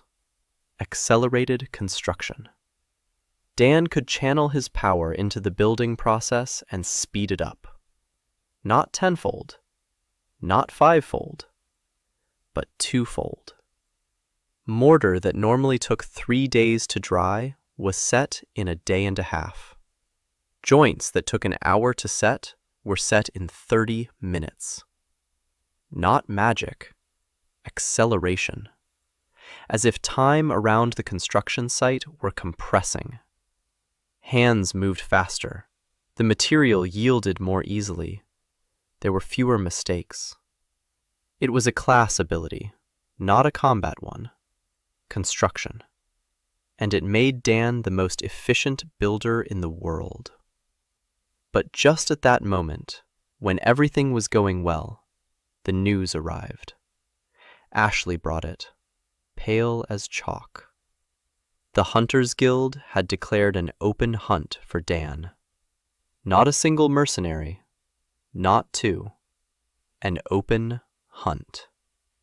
Any hunter of the guild had the right to kill Dan and receive a reward for it.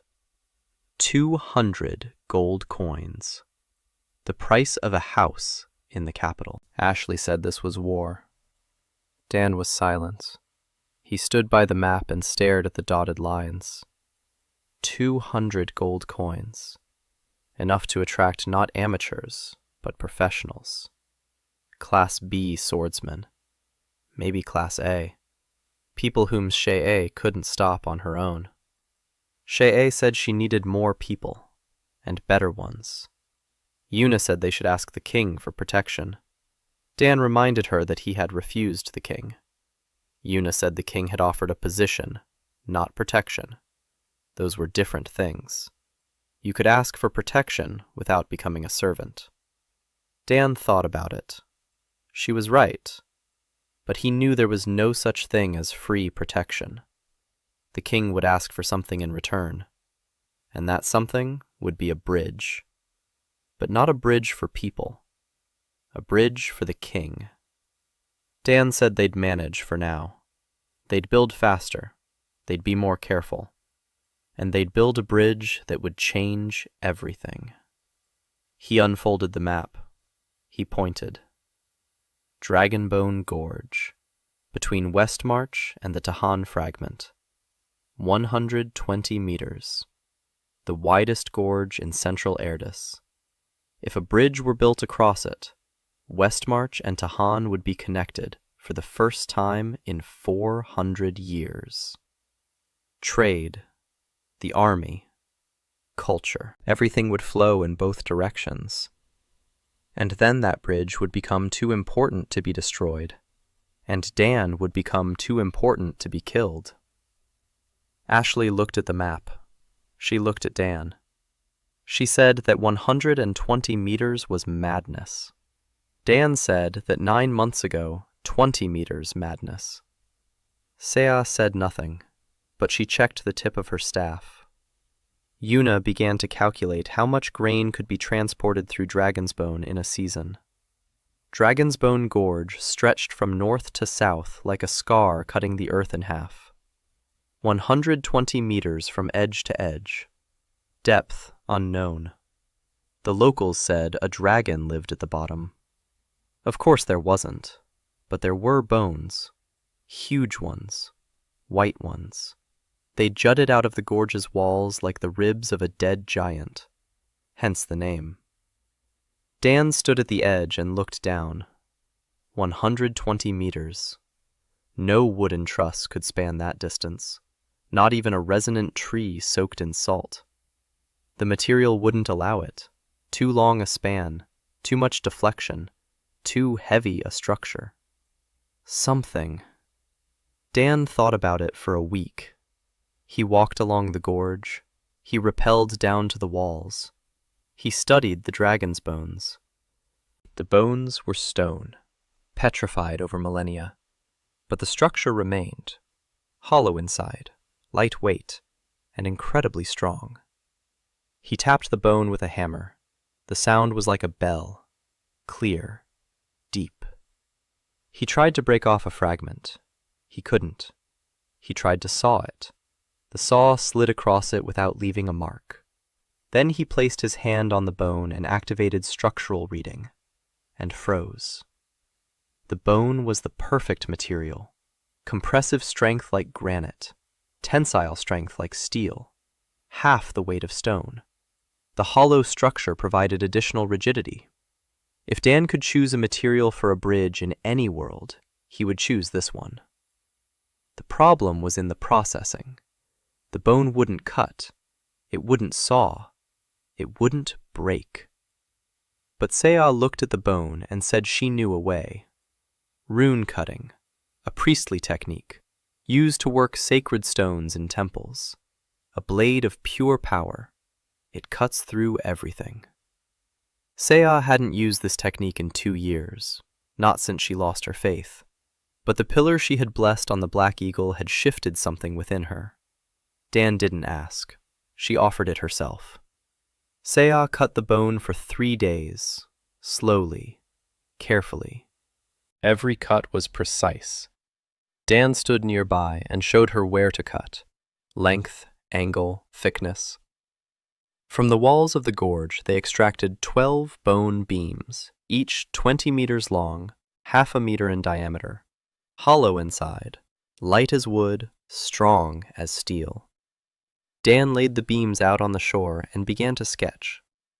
Not a truss. For the first time, not a truss. An arch. A parabolic arch made of bone beams. An arch works differently than a truss. A truss spans the opening horizontally. An arch spans the opening via a curve. The load in an arch travels along a curve to the supports. Not bending, compression. Pure compression along the entire length, and Dragonbone works perfectly under compression. A 120-meter span, a parabolic arch made of 12 bone beams. The arch rises 30 meters above the gorge, a suspended deck on bone trusses, railings, wind braces, and runes. Runes throughout the structure, at every joint, repelling, fortification, self-repair. Sea inscribed the runes while Dan directed the flow through the geometry of the arch. Construction took 40 days. 3 crews worked simultaneously, 60 people, plus 30 volunteers from both banks. People from Tehen came on their own. They had heard of the bridge builder. They'd heard he was coming to them, and they came to help. For the first time, Dan was building a bridge from both sides at once. Jan's crew on the west bank was erecting a support and assembling half the arch. Torek's crew on the east bank was doing the same. Dan darted back and forth between them on a rope bridge that Jiwoo had stretched across the gorge on the first day. Jiwoo. She appeared on the third day of construction. Small, lean, with yellow eyes that could see in the dark, a half-blood from the gray fields.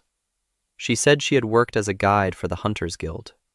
She led caravans along the most dangerous routes, until she realized the guild was sending her to her death, every single time. The most dangerous caravans, the most hopeless routes, because no one cares about a half-breed. She ran away, hid, heard about the bridge, came, stood before Dan and said she knew Dragonbone Gorge better than any living person. She had led caravans through it 4 times. She survived. 3 out of 4 caravans made it through with at least half their people. She knew every ledge, every cave, every wind corridor. Dan asked why she needed the bridge. If the bridge is built, she won't need to lead caravans anymore. Juwoo said that was exactly the point. She was tired of leading people to their deaths. She wanted them to just walk across the bridge, alive. Dan gave her a job, reconnaissance. Juwoo would descend into the gorge at night, alone. She'd check the walls. She looked for cracks. She assessed the wind. She returned with data that was worth its weight in gold. Thanks to her, Dan knew that the wind in the gorge changed direction twice a day. In the morning from south to north, in the evening from north to south. 2 hours of calm between shifts. During those 2 hours, they could work on the gorge without risk. Construction proceeded according to the wind schedule. 2 hours of work over the abyss, then a break. 2 hours of work, a break. Slowly, but safely. Not a single person died. Not a single one fell. Dan watched over this with obsession. Safety ropes, wicker helmets, a signaling system. 3 whistles meant stop. Everyone up, immediately. On the 20th day, the 2 halves of the arch met above the middle of the gorge, the keystone, the final element, a massive block that would join both halves into a single structure. Dan climbed to the top of the arch, 30 meters above the gorge. There was no wind, dead calm, 2 hours. He stood atop the arch and saw the world. Westmarch to the west, Tahin to the east. 2 shards, 2 worlds, a chasm between them, and he was on the bridge that would connect them. The keystone fell into place. Dan activated the reinforcement. He touched the bone. He channeled his power. The arch hummed, a low, deep sound, like an organ. The runes flashed one after another along the entire length of the arch, from west to east. A wave of golden light swept across the structure and faded. The arch stood, 120 meters, a parabolic curve made of dragon bone, white against the gray sky. Beautiful, impossible, real. The deck was installed in 10 days, the railing in 3, the wind braces in 2. On the 40th day, the bridge was ready. Dan nailed a sign at the entrance on the west bank. The sign read, "Built for those who want to go home." No, too soon. He'll nail that sign up later, on another bridge. He took down the sign and wrote another one, "Built for Han Su-yeon and for all the mothers waiting on the other side." The merchants from Tehen were the first to cross the bridge. 6 carts, 20 oxen, 40 people. The bridge stood firm. The arch sang. The runes glowed with a warm light. The monsters from the gorge did not emerge. The repelling worked. The caravan crossed in 20 minutes, a journey that used to take a week through the pass and the gray fields. 20 minutes. A glowing window. Bridge builder. Level 23. 3 levels for 1 bridge. Dan stood on the bridge and felt a vibration. Not from the wind. Not from footsteps. Something else. Deeper. Quieter. As if something far underground had stirred in its sleep. He looked down into the gorge. The mist at the bottom was still, but it seemed to him that something had flashed there for a moment. Not an eye, not a light, something in between. He blinked. Nothing. Silence. Dan chalked it up to fatigue. 40 days of work, little sleep, a lot of stress. He climbed down from the bridge, sat down on the grass, closed his eyes. His team was nearby. Ashley was tracing another dotted line with a solid line on the map and laughing quietly. Sia was standing by a support pillar, stroking the stone. Her runes were glowing. Yuna was counting the merchant's bales and recording them in a logbook. Ji-woo sat on the railing, dangling her feet over the abyss. Below them, the gorge. Above them, the sky. Between them, the bridge. The first bridge between Westmarch and Taehan in 400 years. Far to the south, beneath kilometers of rock, something very ancient and very large had rolled from one side to the other. The earth trembled almost imperceptibly. No one noticed. Except Ji-woo. She stopped dangling her feet. She looked down. Then she looked at Dan. She said nothing, but she remembered. Rumors of the bridge across Dragon's Bone spread throughout Erdis within 2 weeks, not just in Westmarch, throughout all of Erdis. Merchants from Taehan told the story in the markets. Caravanners carried the news south and north. Garrison soldiers wrote reports to their commanders. 120 meters, an arch made of dragon bone, runes along its entire length. Monsters can't get through. 20 minutes instead of a week. The world listened and didn't believe it. Then it believed and calculated. The Heingrid Empire in the north was the first to calculate. The Emperor's generals unfolded their maps and saw what Dan had seen long ago. Bridges change the course of war. If an army can cross a gorge in 20 minutes instead of a week, the entire defense strategy goes down the drain. Fortified passes are useless if there's a bridge nearby. Fortresses on the edge of a cliff are useless if the enemy crosses the cliff via the arch. Emperor Heingrid sent an envoy. The envoy found Dan at the construction site of a new bridge between Taehan and Silverspire, the third side of the triangle. The envoy was polite, cold, precise. He said the emperor was offering a contract. Dan builds bridges for Heingrid. The emperor pays in gold. A lot of gold. More than Dan has ever seen in his life. In exchange, Dan would not build bridges for the free cantons. Exclusivity. Dan refused. The ambassador wasn't surprised. He said the emperor had expected such a response, and that the next offer would be less polite. He left. The free cantons in the south sent their people a week later. Not an ambassador. Spies. Dan wouldn't have recognized them if not for Ji-woo. She spotted 2 of them approaching the camp. She sensed them. Her nose could pick up strangers from 300 meters away. The spies weren't dangerous. They were observing, taking notes, counting the people in the work crews, sketching the structures. Ji-woo wanted to chase them away. Dan said, let them watch. Bridges aren't a secret. Let them learn. Let them build their own. The more bridges in the world, the better. Ashley said he was naive. Dan said, maybe. But for now, the third side of the triangle demanded his full attention. The bridge between Taehan and Silverspire. 90 meters across the Silver Wind Gorge.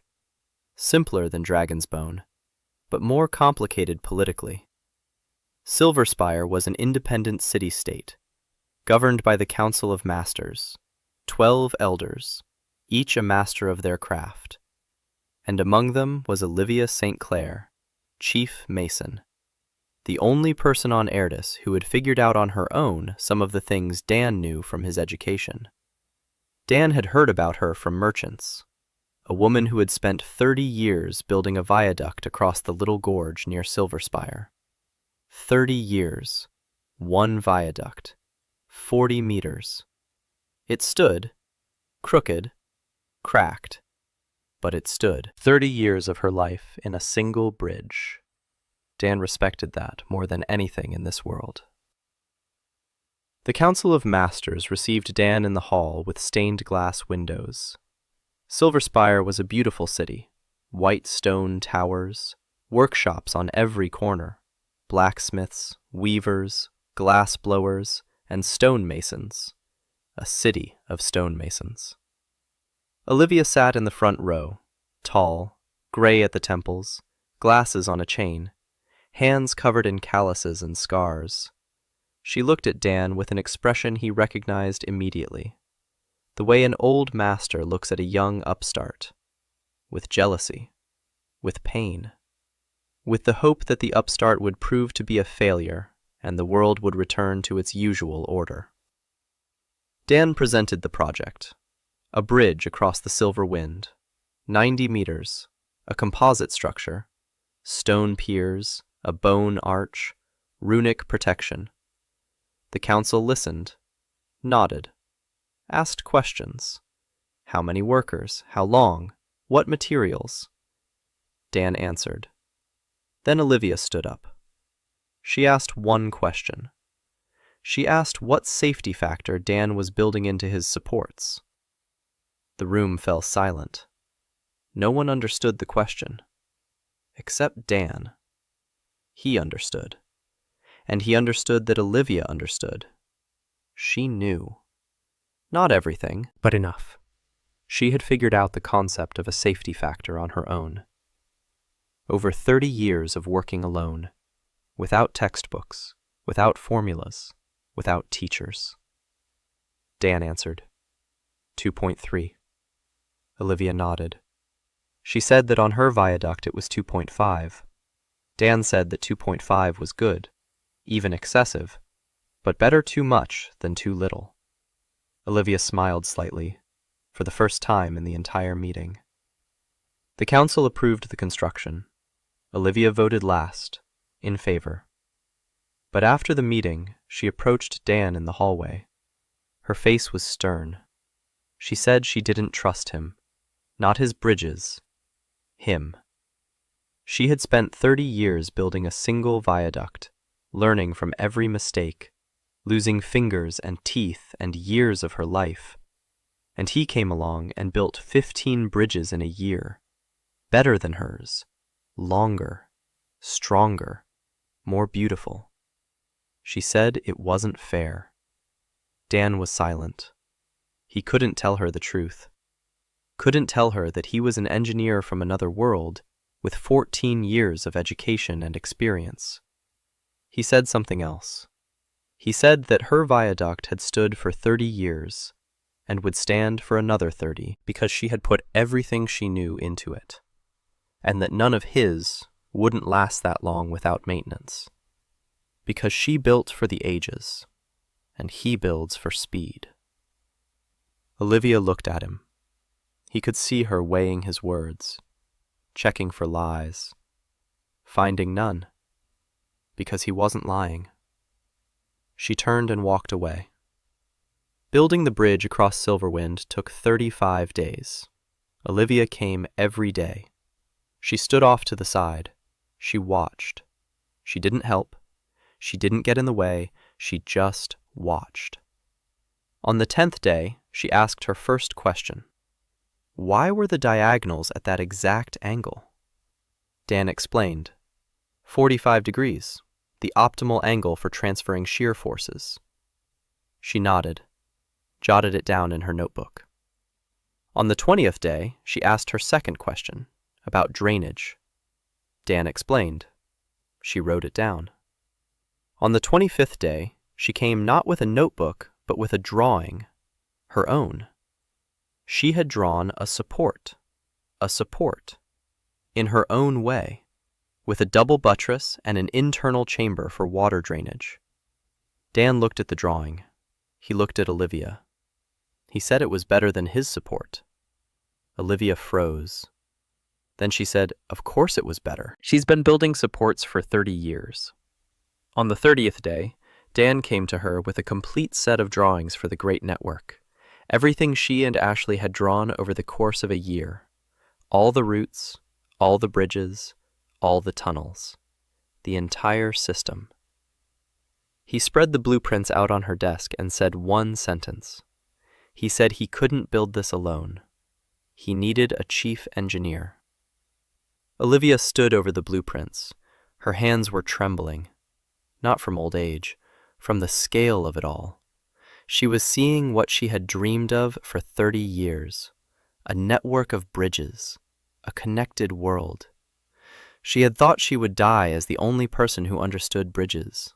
Alone. Misunderstood. Forgotten. Dan placed a pencil in front of her.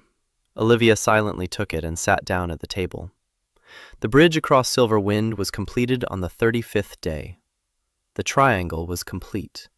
3 fragments. Westmarch, Tehen, Silver Spire. Connected by bridges for the first time in 400 years. A glowing window. Bridge builder, level 25. But Dan wasn't looking at the level. He was looking at the map. 3 solid lines, a triangle. The first closed loop on Ashley's map. The beginning of the network. The beginning of everything. The Triple Fair was announced a month after the triangle was closed. 3 kings, 3 shards. For the first time in 200 years, merchants from all 3 sides converged at a single point. The western shore of Dragonbone was chosen as the site. The plateau was wide enough for 15,000 people. Tents, canopies, stalls, cattle pens. A huge temporary city sprang up in a week. Dan stood on the edge and watched. He didn't like crowds, didn't like the noise, didn't like being in the center. But the fair was important, not for trade, for the symbolism. The 3 shards together, 3 peoples on one plateau. It meant the bridges were working, not as structures, as an idea.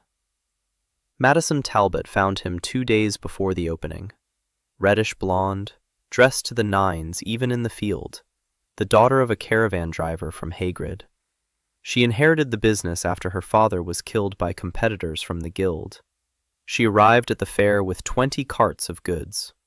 She found Dan, introduced herself, and laid out her proposal. Cold, clear, businesslike. She's investing money in his bridges. Big money. Payment for materials, labor, security. In return, bridges are built along her trade routes. She profits from the shorter journey. Dan profits from the resources. Everyone gets richer. Dan listened. The offer was reasonable.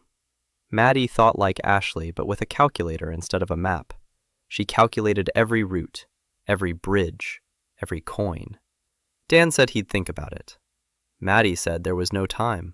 The Hunters Guild is pressing. Hagrid is pressing. The Cantons are pressing. Dan needs allies with money, not swords. Dan said he'd think about it. Maddie left. Ashley said she didn't trust merchants. Una said merchants were the only language kings understood. Olivia said she didn't care who paid, as long as they built. Sea said nothing. She watched the crowd at the fair with unease. Her instincts told her something was wrong. She couldn't explain what. She just felt it. The opening of the fair was lavish. 3 kings on the platform, speeches, flags, music, the crowd, 15,000 people. Dan stood in the back rows.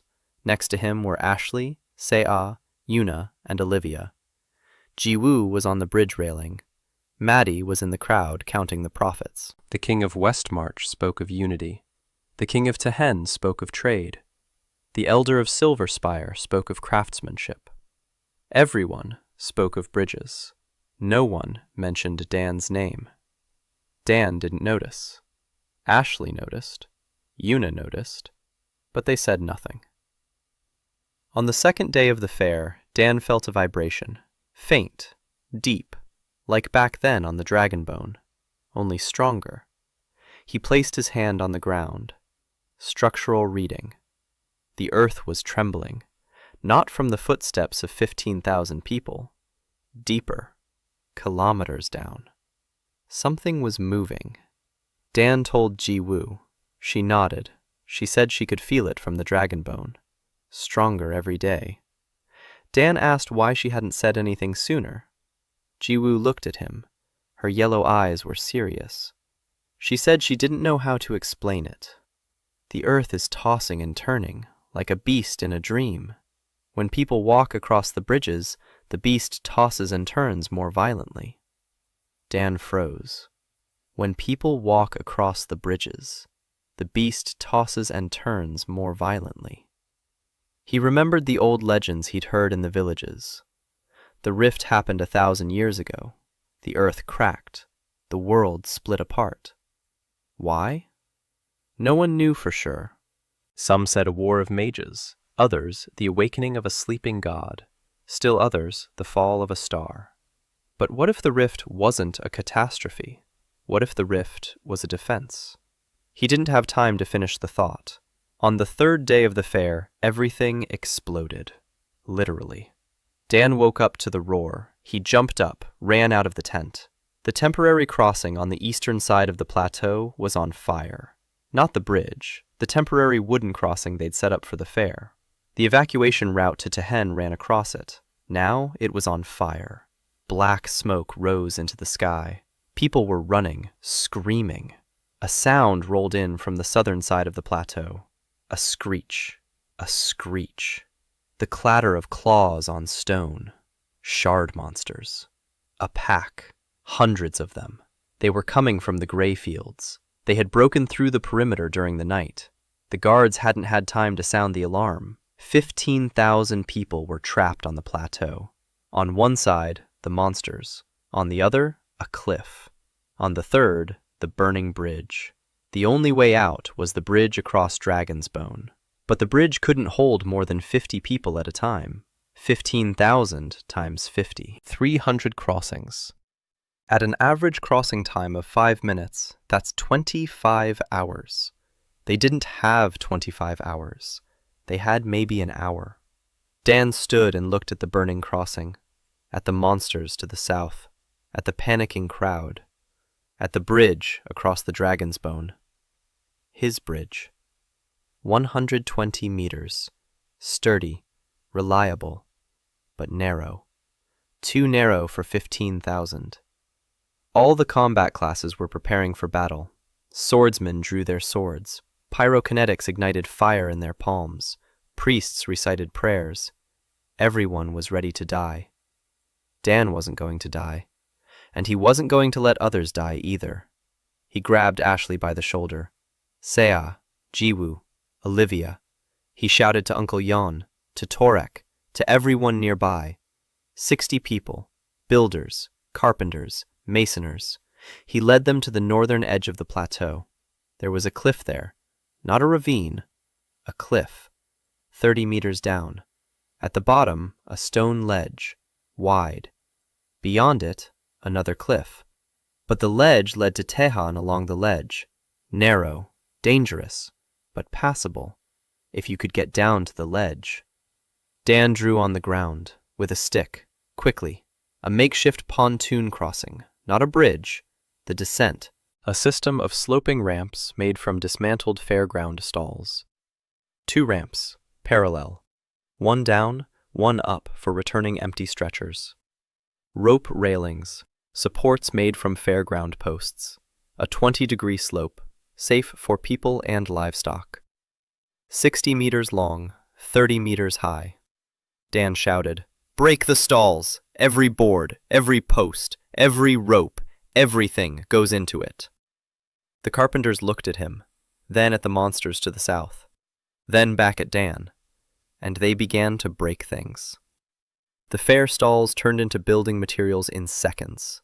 Boards, posts, fabric from the tents, ropes, nails. Dan activated accelerated construction. He put everything he could into it. His hands moved twice as fast. The material yielded like butter. The joints came together on their own. Sea inscribed reinforcement runes on every support. Olivia commanded the masons who were chiseling steps into the rock for anchor points. Jiwoo was the first to descend onto the ledge. She checked the ledge. She shouted from below that it was passable. Yuna organized the line. 15,000 people in a panic.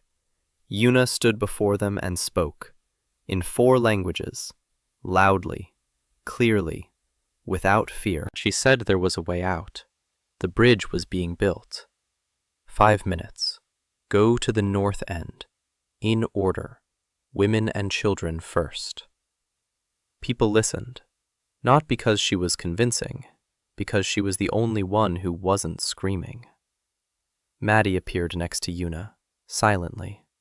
She began sorting people, directing them, counting them. A merchant to the core, logistics in her blood. She divided the crowd into groups of 50, each group separately, each waiting its turn. The panic subsided, not because the fear had gone away, because order had emerged. 57 minutes. Dan was counting. 40 minutes for construction.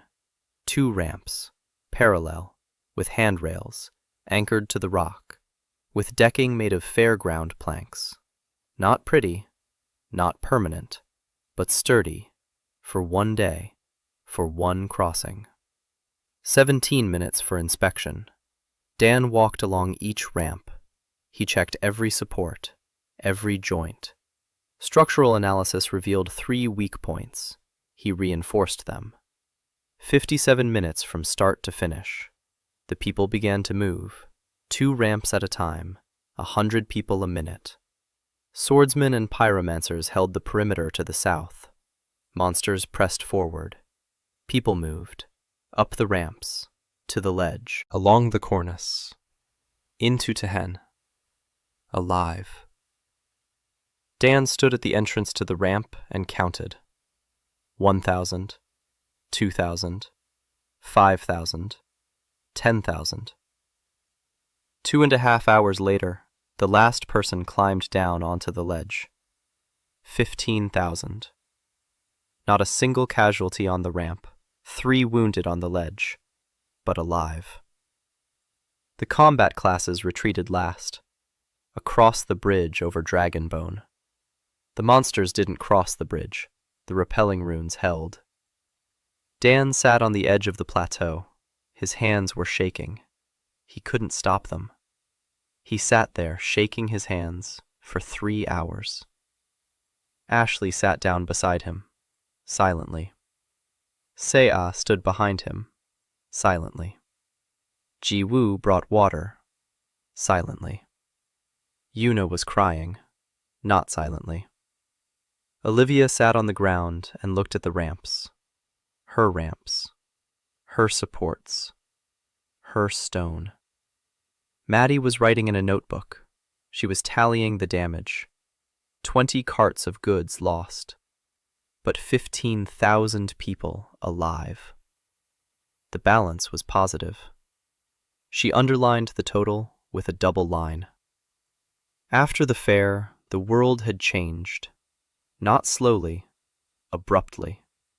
The 3 kings had seen how Dan had saved 15,000 people with a structure made of fairground planks. They saw the ramps go up in an hour. They saw people walking across them. Alive.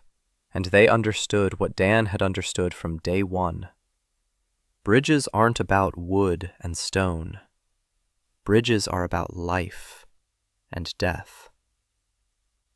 A week after the fair, Dan received 3 invitations at once. From King Westmarch, from King Tehen, from the Council of the Silver Spire. Each offered the same thing. Build for us. Dan turned them all down, but differently than before. He didn't say no. He said, not for you, for everyone. He proposed a triple treaty. The 3 factions would jointly finance the construction of the bridges. The bridges would belong not to the crown, but to the people. Maintenance would be funded by a common fund. Tolls would be minimal. Routes would be determined by Dan, Ashley, and Olivia, not the kings. The 3 kings argued for a month. Yuna led the negotiations, in 4 languages, with a diplomatic precision that Dan didn't even come close to. She knew every official, Every protocol, every word that could be said and every word that couldn't. Maddie joined the negotiations from the financial side. She calculated the economic impact of the Triple Treaty. The numbers were more convincing than any words. Trade volume would triple. Famine would disappear in 2 years. Tax revenues would double. The three kings signed, not because they wanted to, because they couldn't not sign. Maddie's figures left no choice. Dan turned south, the first expedition beyond the triangle. The goal? To connect the triangle with the southern port of Solvay. 1,000 kilometers, mountains, the gray fields, gorges, poisonous mists. A route that caravans took 4 months to traverse, losing half their men. Dan planned to cover it in a year, building bridges along the way. The team set out in the 14th month. Dan, Ashley, Sa'a, Yuna, Jiwoo, Olivia, Maddie. 3 teams, 120 people. 20 carts with supplies and provisions. The first month was grueling. The Claw Mountains, the icy pass, temperatures of -20, winds that knocked you off your feet. Yuna's team was building a tunnel, 2 kilometers through the mountain range. Dan did the engineering.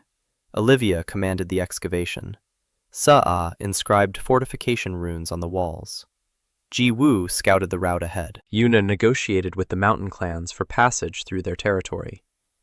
Maddie handled the accounting. Ashley mapped the route. Everyone did their part. The machine was running. The Claw Tunnel was completed in 6 weeks. 2 kilometers of a closed, protected passage through the mountains. With rappelling runes. With ventilation shafts that Dan designed based on the principle of natural draft. With drainage. With lighting. Oil lamps every 20 meters. Not magic. Engineering. In the foothill town of Kel Tarim, Dan met an old elf woman. She was over 500 years old. She remembered the times before the schism. She sat in a stone chair in a cave and looked at Dan with eyes that held so much time they made his head spin. She told him. The schism was no accident. It was not a war of mages. It was not the awakening of a god. The schism was a decision. 1,000 years ago, the founding mages discovered that beneath Erdis, the knot lay dormant. An ancient being. Or a mechanism, or both. The knot holds reality together. It is the very foundation of the world. But the knot could wake up. And if it does, the world won't be destroyed. Worse. The world will change. It will become something else. Something unpredictable. The knot awakens from vibration. From a continuous, interconnected vibration passing through the entire continent. The pounding of feet, the rumble of wheels, the tremor of caravans. As long as the world is divided, the vibration cannot pass from one end to the other. The rift was a wall, a defense system. The founding mages broke the world to save it, and now Dan is sewing it back together. Dan listened. The blood drained from his face. He is building an alarm clock for a god. Every bridge, every tunnel, every crossing, a step toward the knot's awakening. He asked the elf what would happen if the knot awoke. She said no one knew. Maybe the end, maybe the beginning, maybe both. Dan left the cave. His legs wouldn't obey him. He sat down on a rock by the entrance. Zuwu approached. She sat down beside him, silently. Then she said she knew. She could feel it. Every bridge makes the tremor stronger. She didn't know what that meant. Now she knows. Dan asked why she hadn't left. Zuwu looked at him. Her yellow eyes were calm. She said it was because bridges are necessary. People die without bridges. She had seen it. She had led caravans. She knew how many people fell into the abyss every day.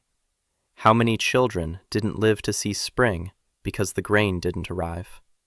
How many mothers never saw their sons again. Bridges are necessary, no matter what was sleeping down below. Dan was silent. She was right, and she was wrong, because bridges are necessary. But if bridges awaken something that will destroy the world, then bridges are not necessary. A vicious circle. He hadn't slept for 3 nights. On the 4th night, Olivia came to him. She didn't ask what had happened. She brought the blueprints, new supports for the next bridge, with improved drainage. She laid the blueprints in front of him and said the work wouldn't wait. Dan looked at the blueprints. He looked at O. She didn't know about the node. No one on the team knew except Ji-woo. Dan decided not to say anything. Not yet. Not until he understood more. Until he found the answer. He picked up a pencil. He began to revise the blueprints. Work wouldn't wait. Olivia was right. The expedition moved south, bridge after bridge, tunnel after tunnel. Dan built and thought. He built because he couldn't stop. People were waiting for bridges. Villages welcomed his crews as saviors. Children ran to meet them. Old people brought out bread and salt. Women cried. Men silently took shovels and went to help. He couldn't tell them that his bridges might destroy the world. He thought because he couldn't stop. A knot, a vibration, awakening, a defense system, a vicious circle. To build is to awaken the beast. Not to build is to leave people to die. There was no answer. In the 20th month, the expedition reached Solveig, a southern port, warm, salty, with seagulls and fishing boats, 1,000 kilometers from Triangle. 14 bridges along the way, 2 tunnels, 1 boardwalk across a swamp. A journey that used to take 4 months now took 3 weeks. Dan's level reached 35. At level 30, an ability he hadn't expected unlocked. Remote sensing. Dan could close his eyes and feel every one of his bridges. Every single one. All 30-odd of them. Their condition, their load, their vibration. As if the bridges had become part of his body. Nerve endings scattered across the continent. And through these nerve endings, he sensed the knot. He didn't see it. He didn't hear it. He felt it. Vast, ancient, sleeping, tossing and turning in its sleep. Every time a caravan crossed a bridge, the knot shuddered. Every time thousands of feet stomped across the bridges of the triangle, the knot stirred. It was close to awakening. Not now, not tomorrow, but soon. Years. Maybe months. It depended on how many more bridges Dan would build. It was in Solveig that Hurton Grave came to Dan. Not with mercenaries. Alone. Unarmed. Aged over the past year. Gaunt, with dark circles under his eyes. He found Dan on the shore, where he was sitting and looking out at the sea. He sat down beside him. He was silent for a long time. Then he spoke. He said he hadn't come to kill. It was too late for that. The bridges stood. 30 bridges. They wouldn't disappear if Dan did. He'd come to talk. Dan was silent. He listened. Graves spoke. For 25 years, he'd led caravans. He'd lost people. Buried friends. Every crossing of the gray fields meant blood and death. He'd done it because someone had to. Someone had to lead the caravans so people wouldn't starve. And then a kid with an F grade came along and built bridges. And the caravans went over the bridges. No blood, no death, without hurt and grave. Grave said Dan had stolen his reason for living. For 25 years, his work had been needed. Now it wasn't. Bridges are better, safer, cheaper, faster. He'd like to hate Dan. He'd like to kill him. But bridges are good. He walked across the bridge over Dragon's Bone. He stood in the middle. He looked down. And he realized that this bridge had saved more lives than he had in his entire career. Grave fell silent. Dan was silent too. Then he said one thing. He said that bridges didn't undo what Grave had done. 25 years of caravans meant 25 years of lives saved. Without Grave, these people would have died before Dan built the first bridge. Grave looked at him. He stood up. He said the bridge was good. And he left. He didn't join them. He didn't threaten them. He just left. Dan watched him go. Something else happened in Solvay. Betrayal. Not from an enemy, from one of their own. Yuna stole the seal of the Triple Treaty. At night, quietly. She took the seal from Maddie's bag and handed it to a man in a dark cloak. Gu spotted her. She sensed a stranger in the camp. She followed. She saw. Yuna was standing in an alley, handing the seal to her father's messenger. Jiu brought Dan. Dan stood and looked at Yuna. Yuna stood and looked at Dan. There was no guilt in her eyes. There was fear. And pain. And something else. Despair. She explained. Her father had threatened her. If she didn't return the seal and pass on the information about the routes of the new bridges, he would declare her dead, erase her from the family line, from history, from memory. She would cease to exist. Not physically, legally.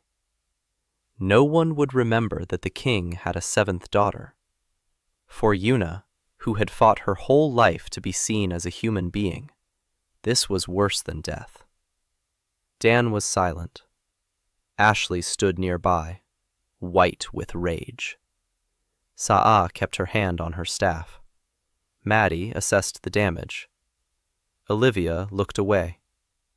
Jiu stared at Yuna without blinking. Dan took the seal from the envoy. The envoy didn't resist. Sa'a was standing too close. Dan turned to Yuna. He could have driven her away. He could have shouted. He could have accused her. He did none of those things. He held out the seal to her. Yuna didn't understand. Dan said it was her father's seal. She is the Princess of Westmarch. The seal belongs to her by blood. If she wants to give it to her father, let her do so. But let her decide for herself. Not because her father was threatening her, but because she wanted to. Yuna stood there with the seal in her hands. Her hands were shaking. She stood there for a minute, 2, 5. Then she walked to the edge of the pier and threw the seal into the sea. She turned to Dan. She said she no longer had a father. She had a crew. She had bridges. There's a name that Dan nailed to the railing. That's enough. Dan nodded. Ashley exhaled. Sa'a took her hand off the staff. Maddie crossed out whatever in her notebook. Jiwoo turned away, but Dan could see that her shoulders had relaxed slightly. Dan stood on the highest bridge of the great network. the Thousand Steps Bridge. 200 meters above the World Bone Gorge, the final link in the chain stretching from the icy Hengrid in the north to the magmatic Solvay in the south. 3 years of work, 42 bridges, 7 tunnels, 3 elevated roads, 2 teleportation arches. The great network, almost complete. 1 bridge remained, this one, the final keystone. When it stands, for the first time in 1,000 years, one will be able to walk from one end of Erdis to the other, on foot, across the bridges, without caravans crossing the grey fields, without deaths on the mountain passes, no falling into the abyss, no mothers who haven't seen their sons for years, no children dying of hunger because the grain is stuck on the other side of the gorge. Dan stood and looked down. The gorge stretched into the darkness. Somewhere down there, kilometers deeper, the knot slept. Dan could sense him. With a distant feeling, through every bridge, through every stone, through every plank, through every rune. The knot no longer tossed and turned in his sleep. The knot waited. Quietly. Patiently. Like the tide waits. Like dawn waits. Dan knew. When the last bridge was erected and the first caravan passed from one end of Erdis to the other, the vibration would close the circuit. The pounding of feet would travel across the entire network, from north to south, from east to west, and the knot would awaken. He had told the team a month ago. Everything. No secrets. The node, the schism, the defense system, the awakening. He gathered them around the campfire that evening, unfolded the map, placed his notes beside it. 3 notebooks filled with small handwriting. Everything he'd learned from the elf and Keltarim, everything he'd sensed through distant perception, everything he'd calculated himself. He spoke for an hour. He didn't rush. He didn't sugarcoat it. He didn't hold anything back. When he finished, it grew quiet. The campfire crackled. The wind carried sparks into the black sky. No one spoke. Then Ashley spoke. She unfolded her map, that very one, the first one, the one she'd started with 3 years ago. She unfolded a new one next to it, the current one. She showed it. 32 fragments connected. The population along the routes had quadrupled. Hunger had disappeared in 12 regions. Infant mortality had halved. Trade had increased 6-fold. For the first time in 200 years, not a single child had died of starvation in Westmar that winter. For the first time in 300 years, a healer from Silverspire reached the village of Redditch in 2 days instead of 20. For the first time in 400 years, families separated by the schism are living together again. She said these were numbers, not dots, not lines on paper. People. Living people who are alive because the bridges stand. She put down the map and said that if the knot wants to wake up, let it wake up. She won't give these numbers back. Shea spoke next, quietly, as always. She said that the gods are silent. She listened, prayed, asked. Every evening for the past 3 years. The gods did not answer. Not once. But the stone answers. The runes answer. The bridges answer. Every time she carves a rune onto a pillar, she feels the stone accept the blessing. She feels the structure come to life. How the bridge becomes something greater than wood and stone. If the bridges are a mistake, then it is the only mistake in her life that she does not want to correct. She said this and fell silent. Her hand rested on the staff. The staff glowed with a warm light. It had been glowing like that ever since Sa'a recited the prayer on the first pier of the bridge across the Black Eagle, over 2 years ago. Olivia spoke to the third, without sentiment, like an engineer. She said she had spent 30 years building a single viaduct, 40 meters, just one, in a world where no one understood what she was doing or why. She thought she would die that way. The only person on Erdis who knew what a safety margin was. Then Dan came and gave her a pencil and showed her the blueprints for the great network and said, "You'll be the chief engineer." Now she has built 12 bridges, hundreds of meters. She has 4 apprentices.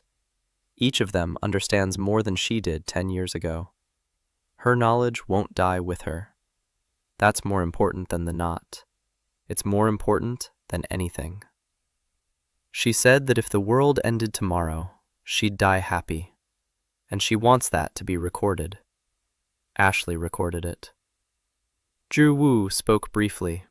She said she feels the knot every day, ever since the first bridge across Dragonbone.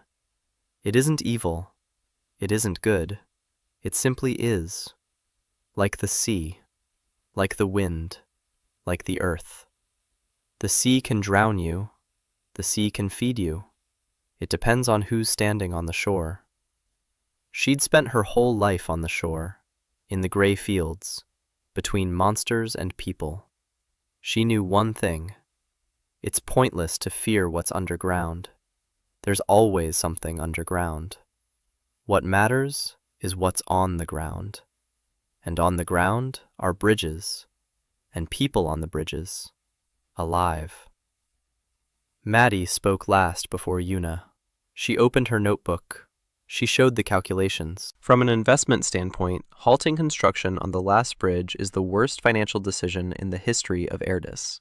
Lost profits, lost routes, the cost of the unfinished network. She named a figure, a large one. Then she closed her notebook, looked at Dan, said it wasn't about the numbers. It was about the fact that her father had died on a caravan route that Dan's bridge had made safe 6 months after his death. 6 months. If the bridge had been built 6 months earlier, her father would be alive. She wouldn't give up a single bridge, not at any price.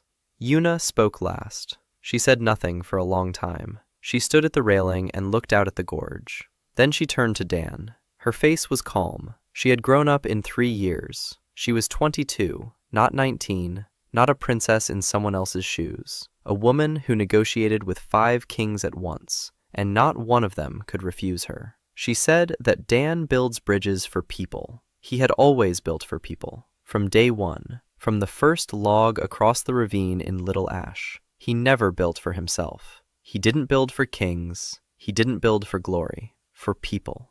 Let the people decide. Dan thought for a week after that conversation. He walked across the bridges. His bridges. He walked on foot. From Westmarch to Tahan, across Silver Spire, through Claw Tunnel, across the bridges Uncle Jan built, across the bridges Torek built, across the bridges Olivia built. He touched the railings. He read the plaques.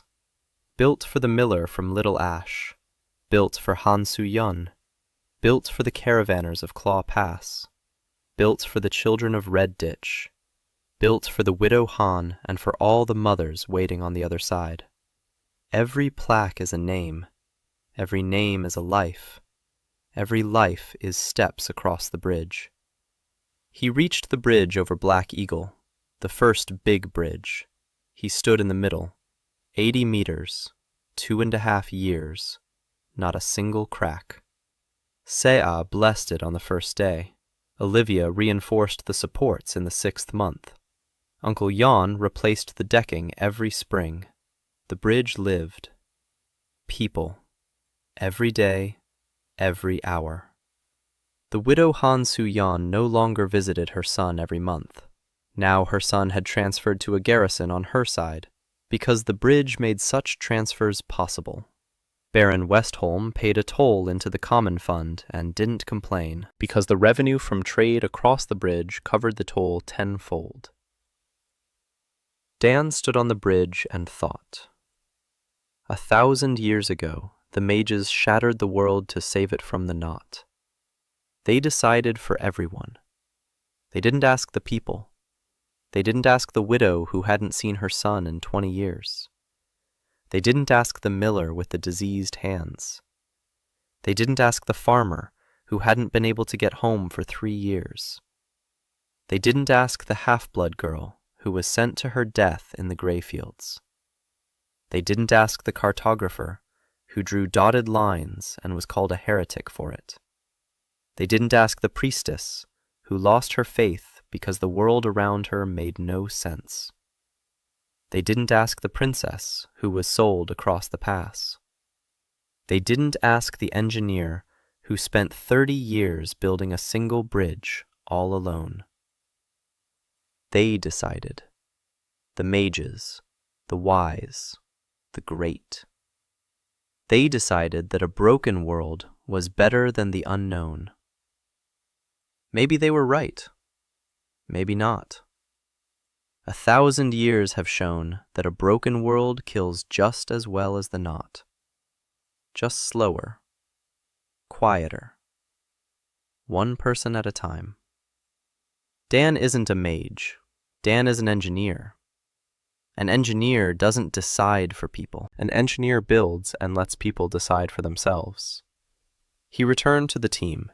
He said he would finish the bridge, but he wouldn't close the network. Not by himself. He would finish the 1,000 Steps bridge. He'll nail up a plaque. He'll step aside and let the first person cross the bridge on their own. When they want to. If they want to. Not on Dan's orders. Not on the king's orders. Not on the orders of gods and mages and sages. By their own decision. Olivia asked what if no one goes? Dan said that then the bridge will stand and wait. Bridges know how to wait. Building the 1,000 Steps bridge took 3 months, the hardest 3 months of Dan's life. 200 meters, a cable-stayed structure, the first of its kind on Erdis. He designed it for 4 months before construction began. 11 versions, 11 sets of blueprints, each one better than the last. Olivia edited every one, argued, suggested, improved. On the 8th version, they yelled at each other for 2 hours. On the 9th, they worked in silence all night. On the 11th, Olivia looked at the blueprints and, for the first time in 3 years, said she couldn't improve anything. It was the best thing she'd heard from Dan. 2 stone towers, 40 meters high each. Olivia designed them herself. Her best work. She said so herself.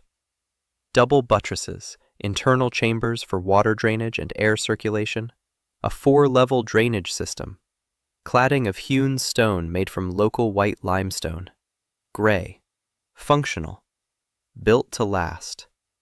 These were towers that would stand as long as the world stood. Olivia had poured 30 years of experience and 3 years of working alongside Dan into them. Cables stretched down and out from each tower, woven treated vine. Each cable as thick as an arm, 36 cables on each side, 72 cables, each calculated, each tensioned to the millimeter. The deck is suspended on the cables, double layered. The bottom layer was made of oak, the top layer of resonant wood soaked in salt. Between them, a layer of compacted earth mixed with fine gravel. The deck was 4 meters wide. 2 carts could pass each other. The railings were made of polished dragon bone, 1.5 meters high, not a centimeter lower. Wind braces every 3 meters. Dan calculated the wind load for this gorge. Zhu Wu gave him the data. Wind speed, direction, frequency of gusts.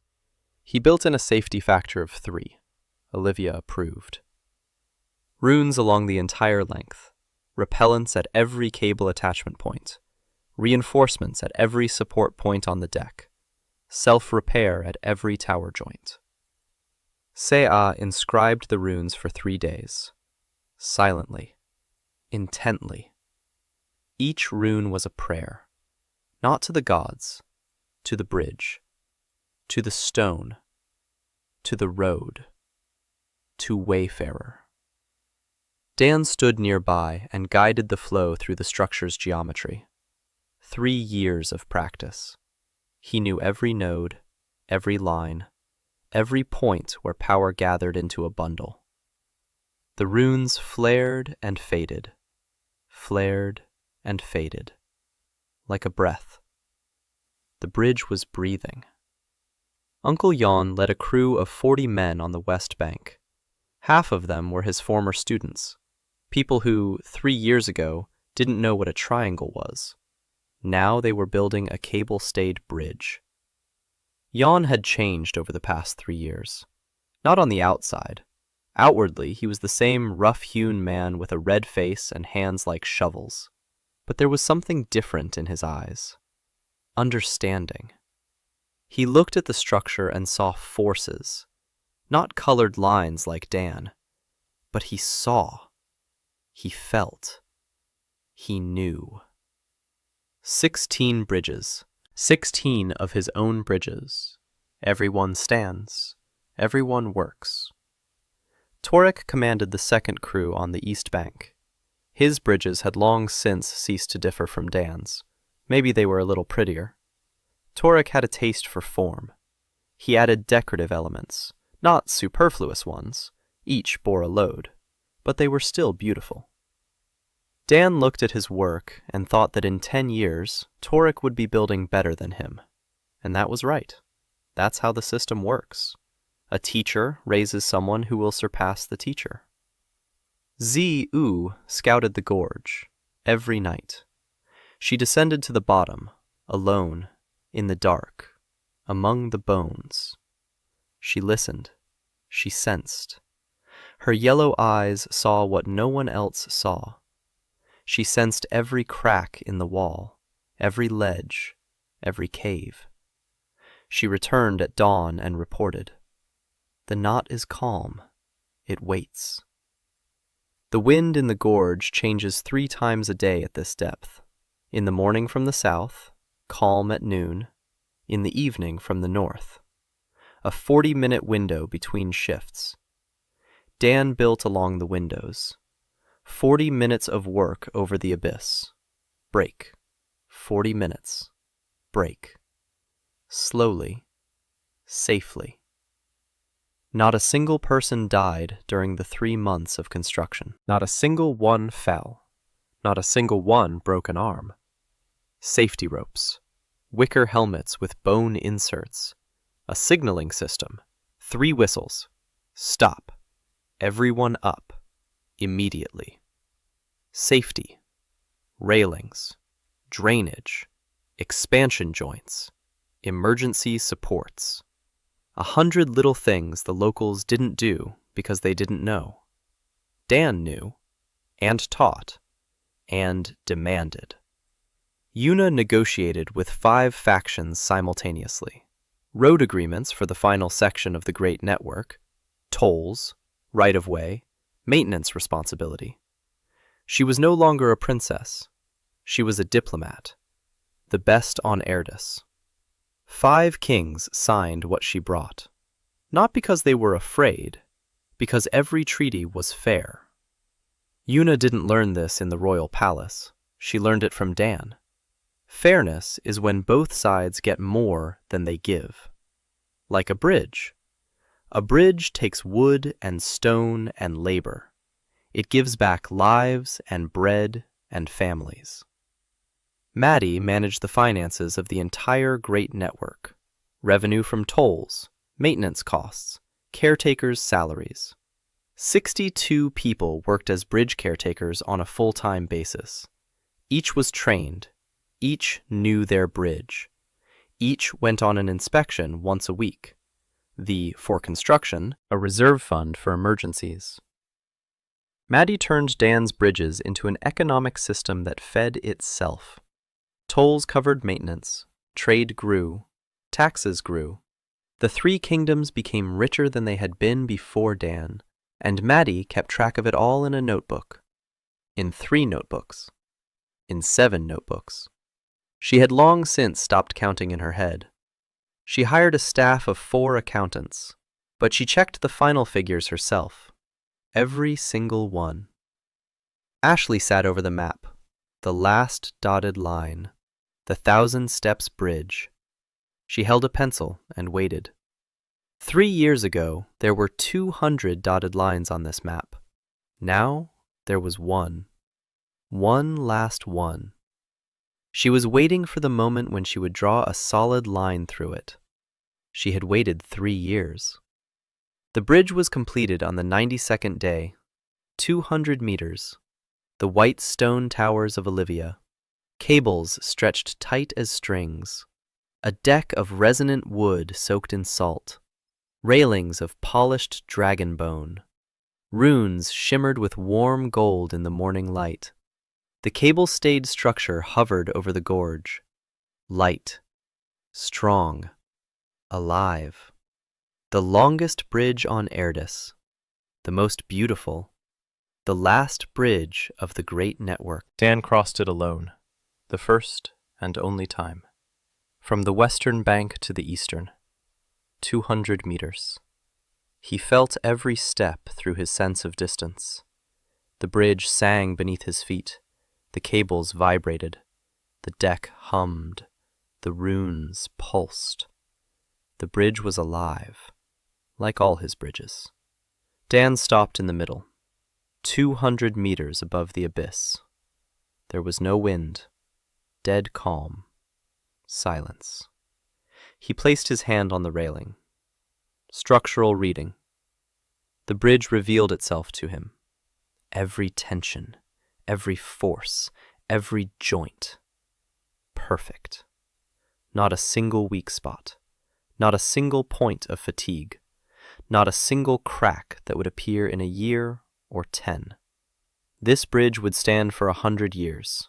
200. Olivia builds for the ages. Dan returned to the west bank. He took out a hammer. He took out a plaque. The whole team stood nearby.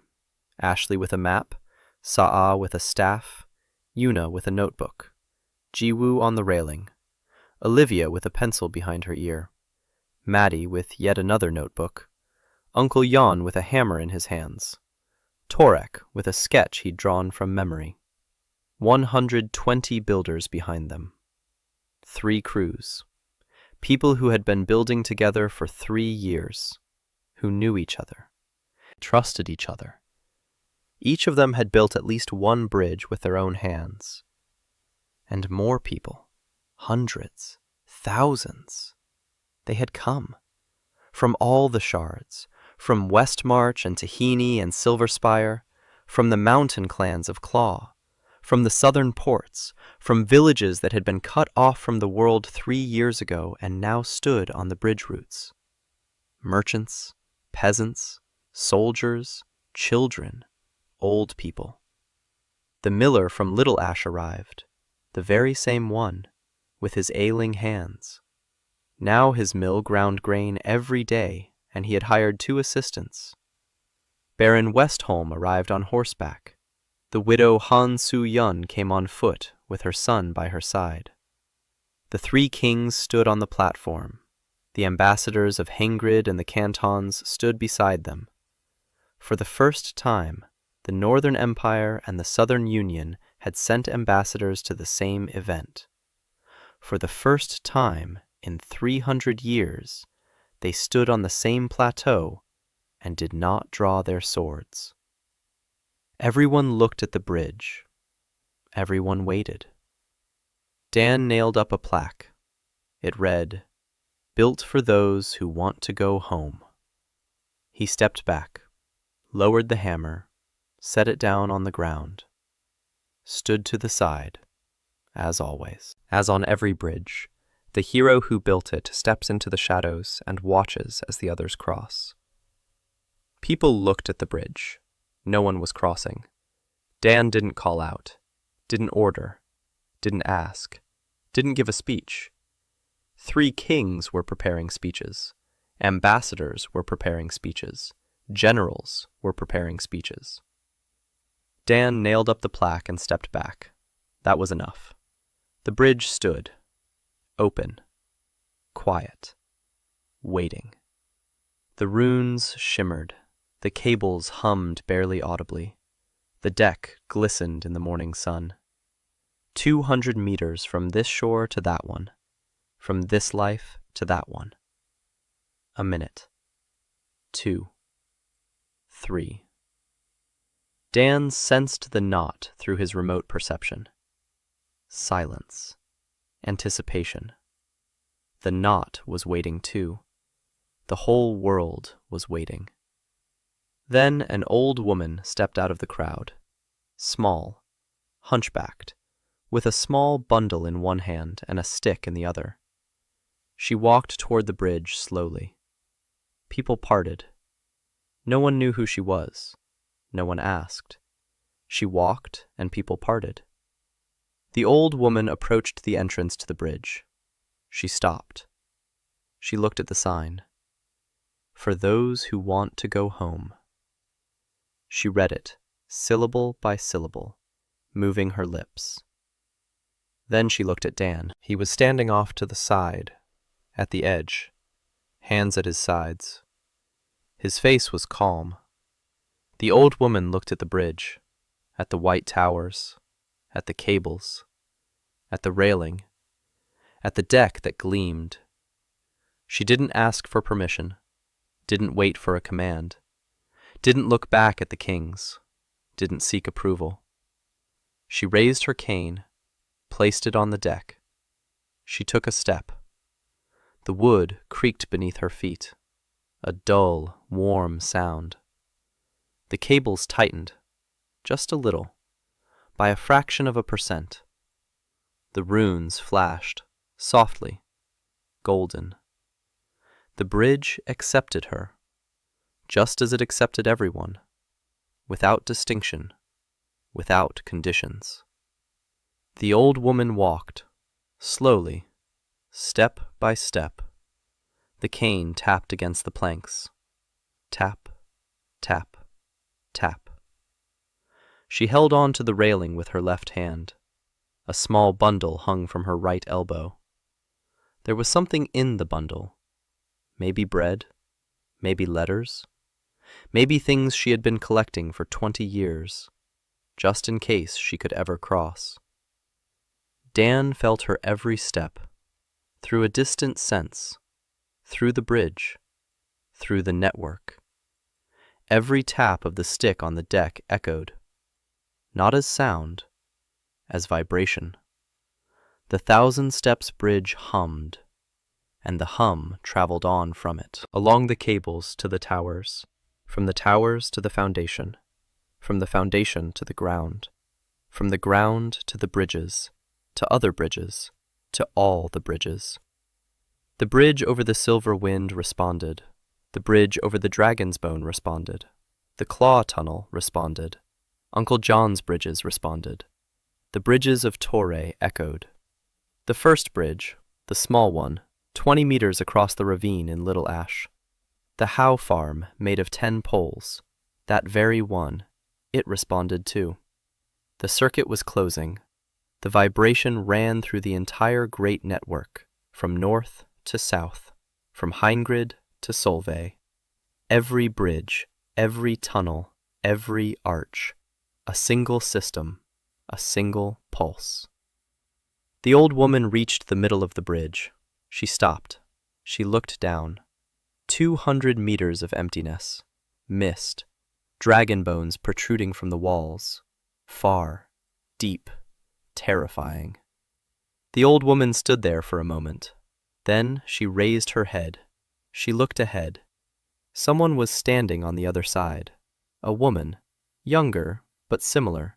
The same shoulders, the same tilt of the head. A sister. The old woman walked on, faster. Her cane tapped the deck more frequently. Tap, tap, tap, tap.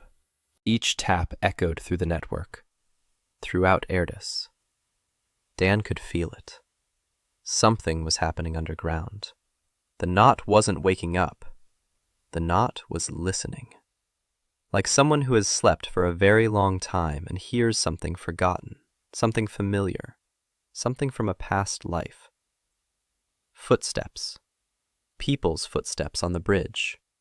People's footsteps heading home. The old woman reached the east bank. The last step. The cane touched the stone. Her feet touched the stone. She was standing on the other side. On that side. On the side where her sister lived. 22 years. She hadn't been here for 22 years. Her sister stood before her, just as old, just as hunched over, with the same little bundle. They stood facing each other. They looked at each other. Then the old woman dropped her cane. She reached out her arms, and they embraced. Silently, without words. They stood and held each other.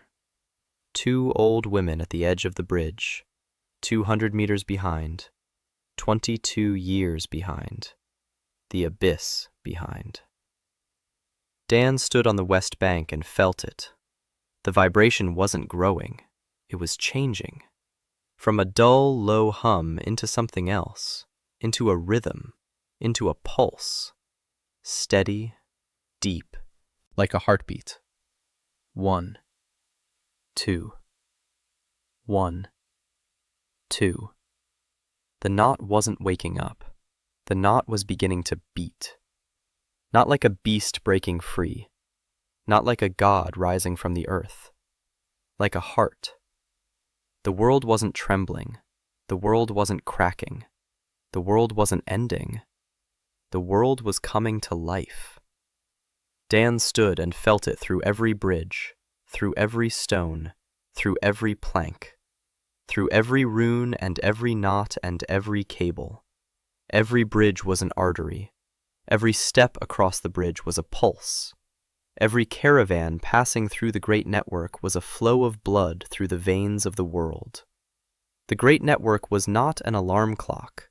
The great network was a circulatory system. The knot was not meant to destroy Erdis. The knot was meant to pump life through it, just as a heart pumps blood through the body. As long as the bridges stand and people walk across them, the knot beats. The world lives. The world breathes. The world is connected. The mages were wrong 1,000 years ago. They saw the power of the knot and were afraid. They did not understand that the knot was not a threat. The knot is the heart of the world. And the schism did not protect the world. The schism severed the arteries. It stopped the flow of blood. The world was not protected. The world was wounded. For 1,000 years, the world bled to death. Slowly, quietly, one person at a time. Through hunger, isolation, falls into the abyss, division, loneliness. The world was dying from division, and the knot was weakening along with it. It slept not because it had been put to sleep. It slept because it was dying. Now the bridges have restored its pulse. People, footsteps, connection. Dan felt it as clearly as he felt the tension in a rope, as he felt the point of bending in a beam, as he felt the metal's yield point, clearly, precisely, irrefutably. He wanted to sit down. He sat down, right on the ground, at the entrance to the bridge, on the grass. His legs wouldn't hold him, not from fatigue. It was from relief. For 3 years he had been building bridges and feared he was building the end of the world. For 3 years he had fallen asleep and woken up thinking that every bridge he built was a step toward catastrophe. For 3 years he had carried that burden. And now, the world hadn't ended. The world had begun anew. Ashley sat down beside him. She didn't know what Dan was feeling. She didn't know about the heart knot or the circulatory system. But she saw his face. She saw how he sat down. She saw his shoulders slump, for the first time in 3 years. She unfolded the map. She picked up a pencil. She traced the last dotted line with a solid line. Slowly, carefully, just as she had traced every one. Not a single dotted line remained. All the lines were solid. The whole map was alive. She looked at the map, then at Dan. Her eyes were shining. She quietly wiped her nose with her sleeve and said it was dust. Just dust. It got in her eye. Dan didn't correct her. Sea stood by the western tower. Her hand rested on the stone. The runes glowed beneath her palm, with a warm golden light, just like that first time on the pier of the bridge across the Black Eagle. She was smiling, openly, widely, for the first time in years, for the first time since her squad perished in the gray fields. The gods had not returned, but meaning had returned, and meaning stood firm. 200 meters, made of stone and wood and bone, with railings and runes. Yuna stood at the railing. The wind ruffled her hair. She wasn't looking at this bridge. She was looking west, toward where another bridge stood, in Westmarch, with a plaque bearing her name. Yuna's Bridge, built for the princess who came here of her own accord. She wasn't a princess. She had been, long ago, in another life. Now she was Yuna. Just Yuna. That was enough. Jiwoo sat on the bridge railing. Her feet dangled over the abyss, as always. Her yellow eyes were closed. She was listening. The earth was singing, quietly, deeply, evenly. The knot was beating, evenly, calmly, like the heart of a healthy person after a long illness. Jiwoo was smiling, a small, wiry half-breed from the gray fields. She had been guiding people through death her whole life. Now there was no death. There was a bridge, and people were walking across it, alive. Olivia stood between the towers. Her towers. White stone, double buttresses, inner chambers. 30 years of experience in every block. She ran her hand along the wall. The stone was warm from the runes. Alive. Her eyes were wet, but she didn't notice. Or perhaps she did, but she didn't care. She had been building bridges for 30 years. Alone. Now, not alone. Never alone again. Maddie stood slightly to the side, notebook open. Pencil in hand, she wrote down the date, the time. The first crossing of the 1,000 Steps Bridge. The first crossing of the completed Great Network. She'd calculate the economic impact later. For now, just the date and time. She looked at the entry. Then she wrote beneath the date, "Dad, we made it." She closed the notebook. Uncle Yon stood among his men, silent, with a hat in his hands. He had built 16 bridges in 3 years, on his own, without Dan, the man who 3 years ago had asked what the hell those triangles were. Now a bridge builder.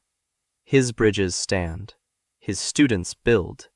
His triangles work. He didn't cry. He didn't know how. But he held his hat in his hands, and he was silent. Torek was drawing a bridge, in his notebook, with quick, precise lines. Towers, cables, decking, railings. Beautiful. He always drew beautifully. In 10 years, he'll build better than Dan. In 20, he'll teach those who will build better than him. That's how the system works. That's how bridges are built. Not by one person, a chain. From teacher to student, from bridge to bridge, from generation to generation. A whisper went through the crowd, then not a whisper, then a murmur. People saw that the old woman had crossed. They saw that the bridge was standing. They saw that nothing had collapsed, nothing had burned, nothing had caved in. The bridge was standing. And they went, one after another, in families, in groups, one by one, merchants with carts, children running, soldiers in formation, one at a time, 2 meters apart.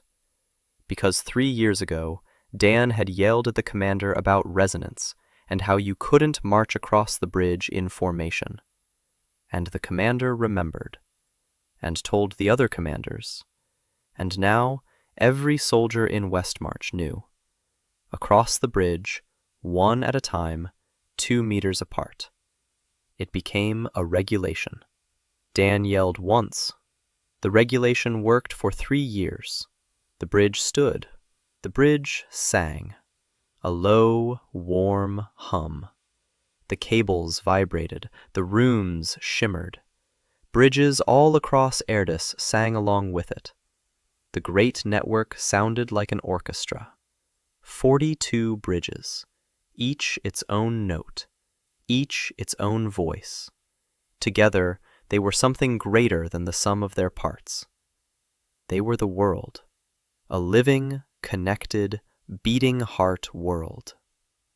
Deep underground, the knot beat steadily, calmly, powerfully, just as the pulse of a world should beat, a world where people walk across bridges carrying bread and letters and children in their arms and bundles of belongings they've gathered over 22 years. Dan sat on the grass at the entrance to the bridge and watched. He watched as people walked by, old women and children, merchants and soldiers, kings and beggars, millers and blacksmiths, mothers and sons, sisters, across his bridges, across his network, home.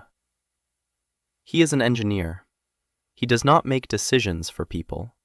He builds, and people walk. A glowing window flashed before his eyes. He looked. The bridge builder, the level. The number flickered, changed, grew, with every step across the bridge, with every person. The level no longer mattered. Dan closed the window. For the first time in 3 years. Ashley touched his shoulder, said it was time. Dan looked at her. Ashley pointed to the map. A new dotted line appeared on it, one that hadn't been there before, just drawn. The east coast of Tehan, a fishing village, 300 people, cut off from everything. The road through the pass was blocked by a landslide 2 years ago. Fish are rotting at the dock because there's nowhere to take them. Children don't go to school because the school is on the other side of the mountain. Ashley said they need a bridge. A small one, 40 meters. Pratt's farm. A resonant tree. Salt. A railing 1.5 meters high. Drainage. A sign. Dan stood up. He brushed off his pants. He looked at the 1,000 Steps bridge, at the people walking across it, at the sky. The sky felt foreign. 3 years in this world and the stars still felt foreign. Not a single familiar constellation. But the ground beneath his feet was his. Every bridge was his, every stone, every plank, every triangle, every nameplate. He turned to the crew. They were standing there, waiting. Ashley with a map, Seah with a staff, Yuna with a notebook, Jiwoo on the railing, Olivia with a pencil, Maddie with her calculations, Uncle Jan with a hammer, Torek with a blueprint. his people, his bridges, his world. Dan walked away, not toward the bridge, away from the bridge, toward the next construction site, toward the next dotted line, toward the fishing village on the east coast of Tehan, toward the 300 people who needed a bridge. The team followed him, as always, just like the past 3 years. Behind them, the 1,000 Steps bridge sang. People walked across it. The knot pulsed. The world was sewn together.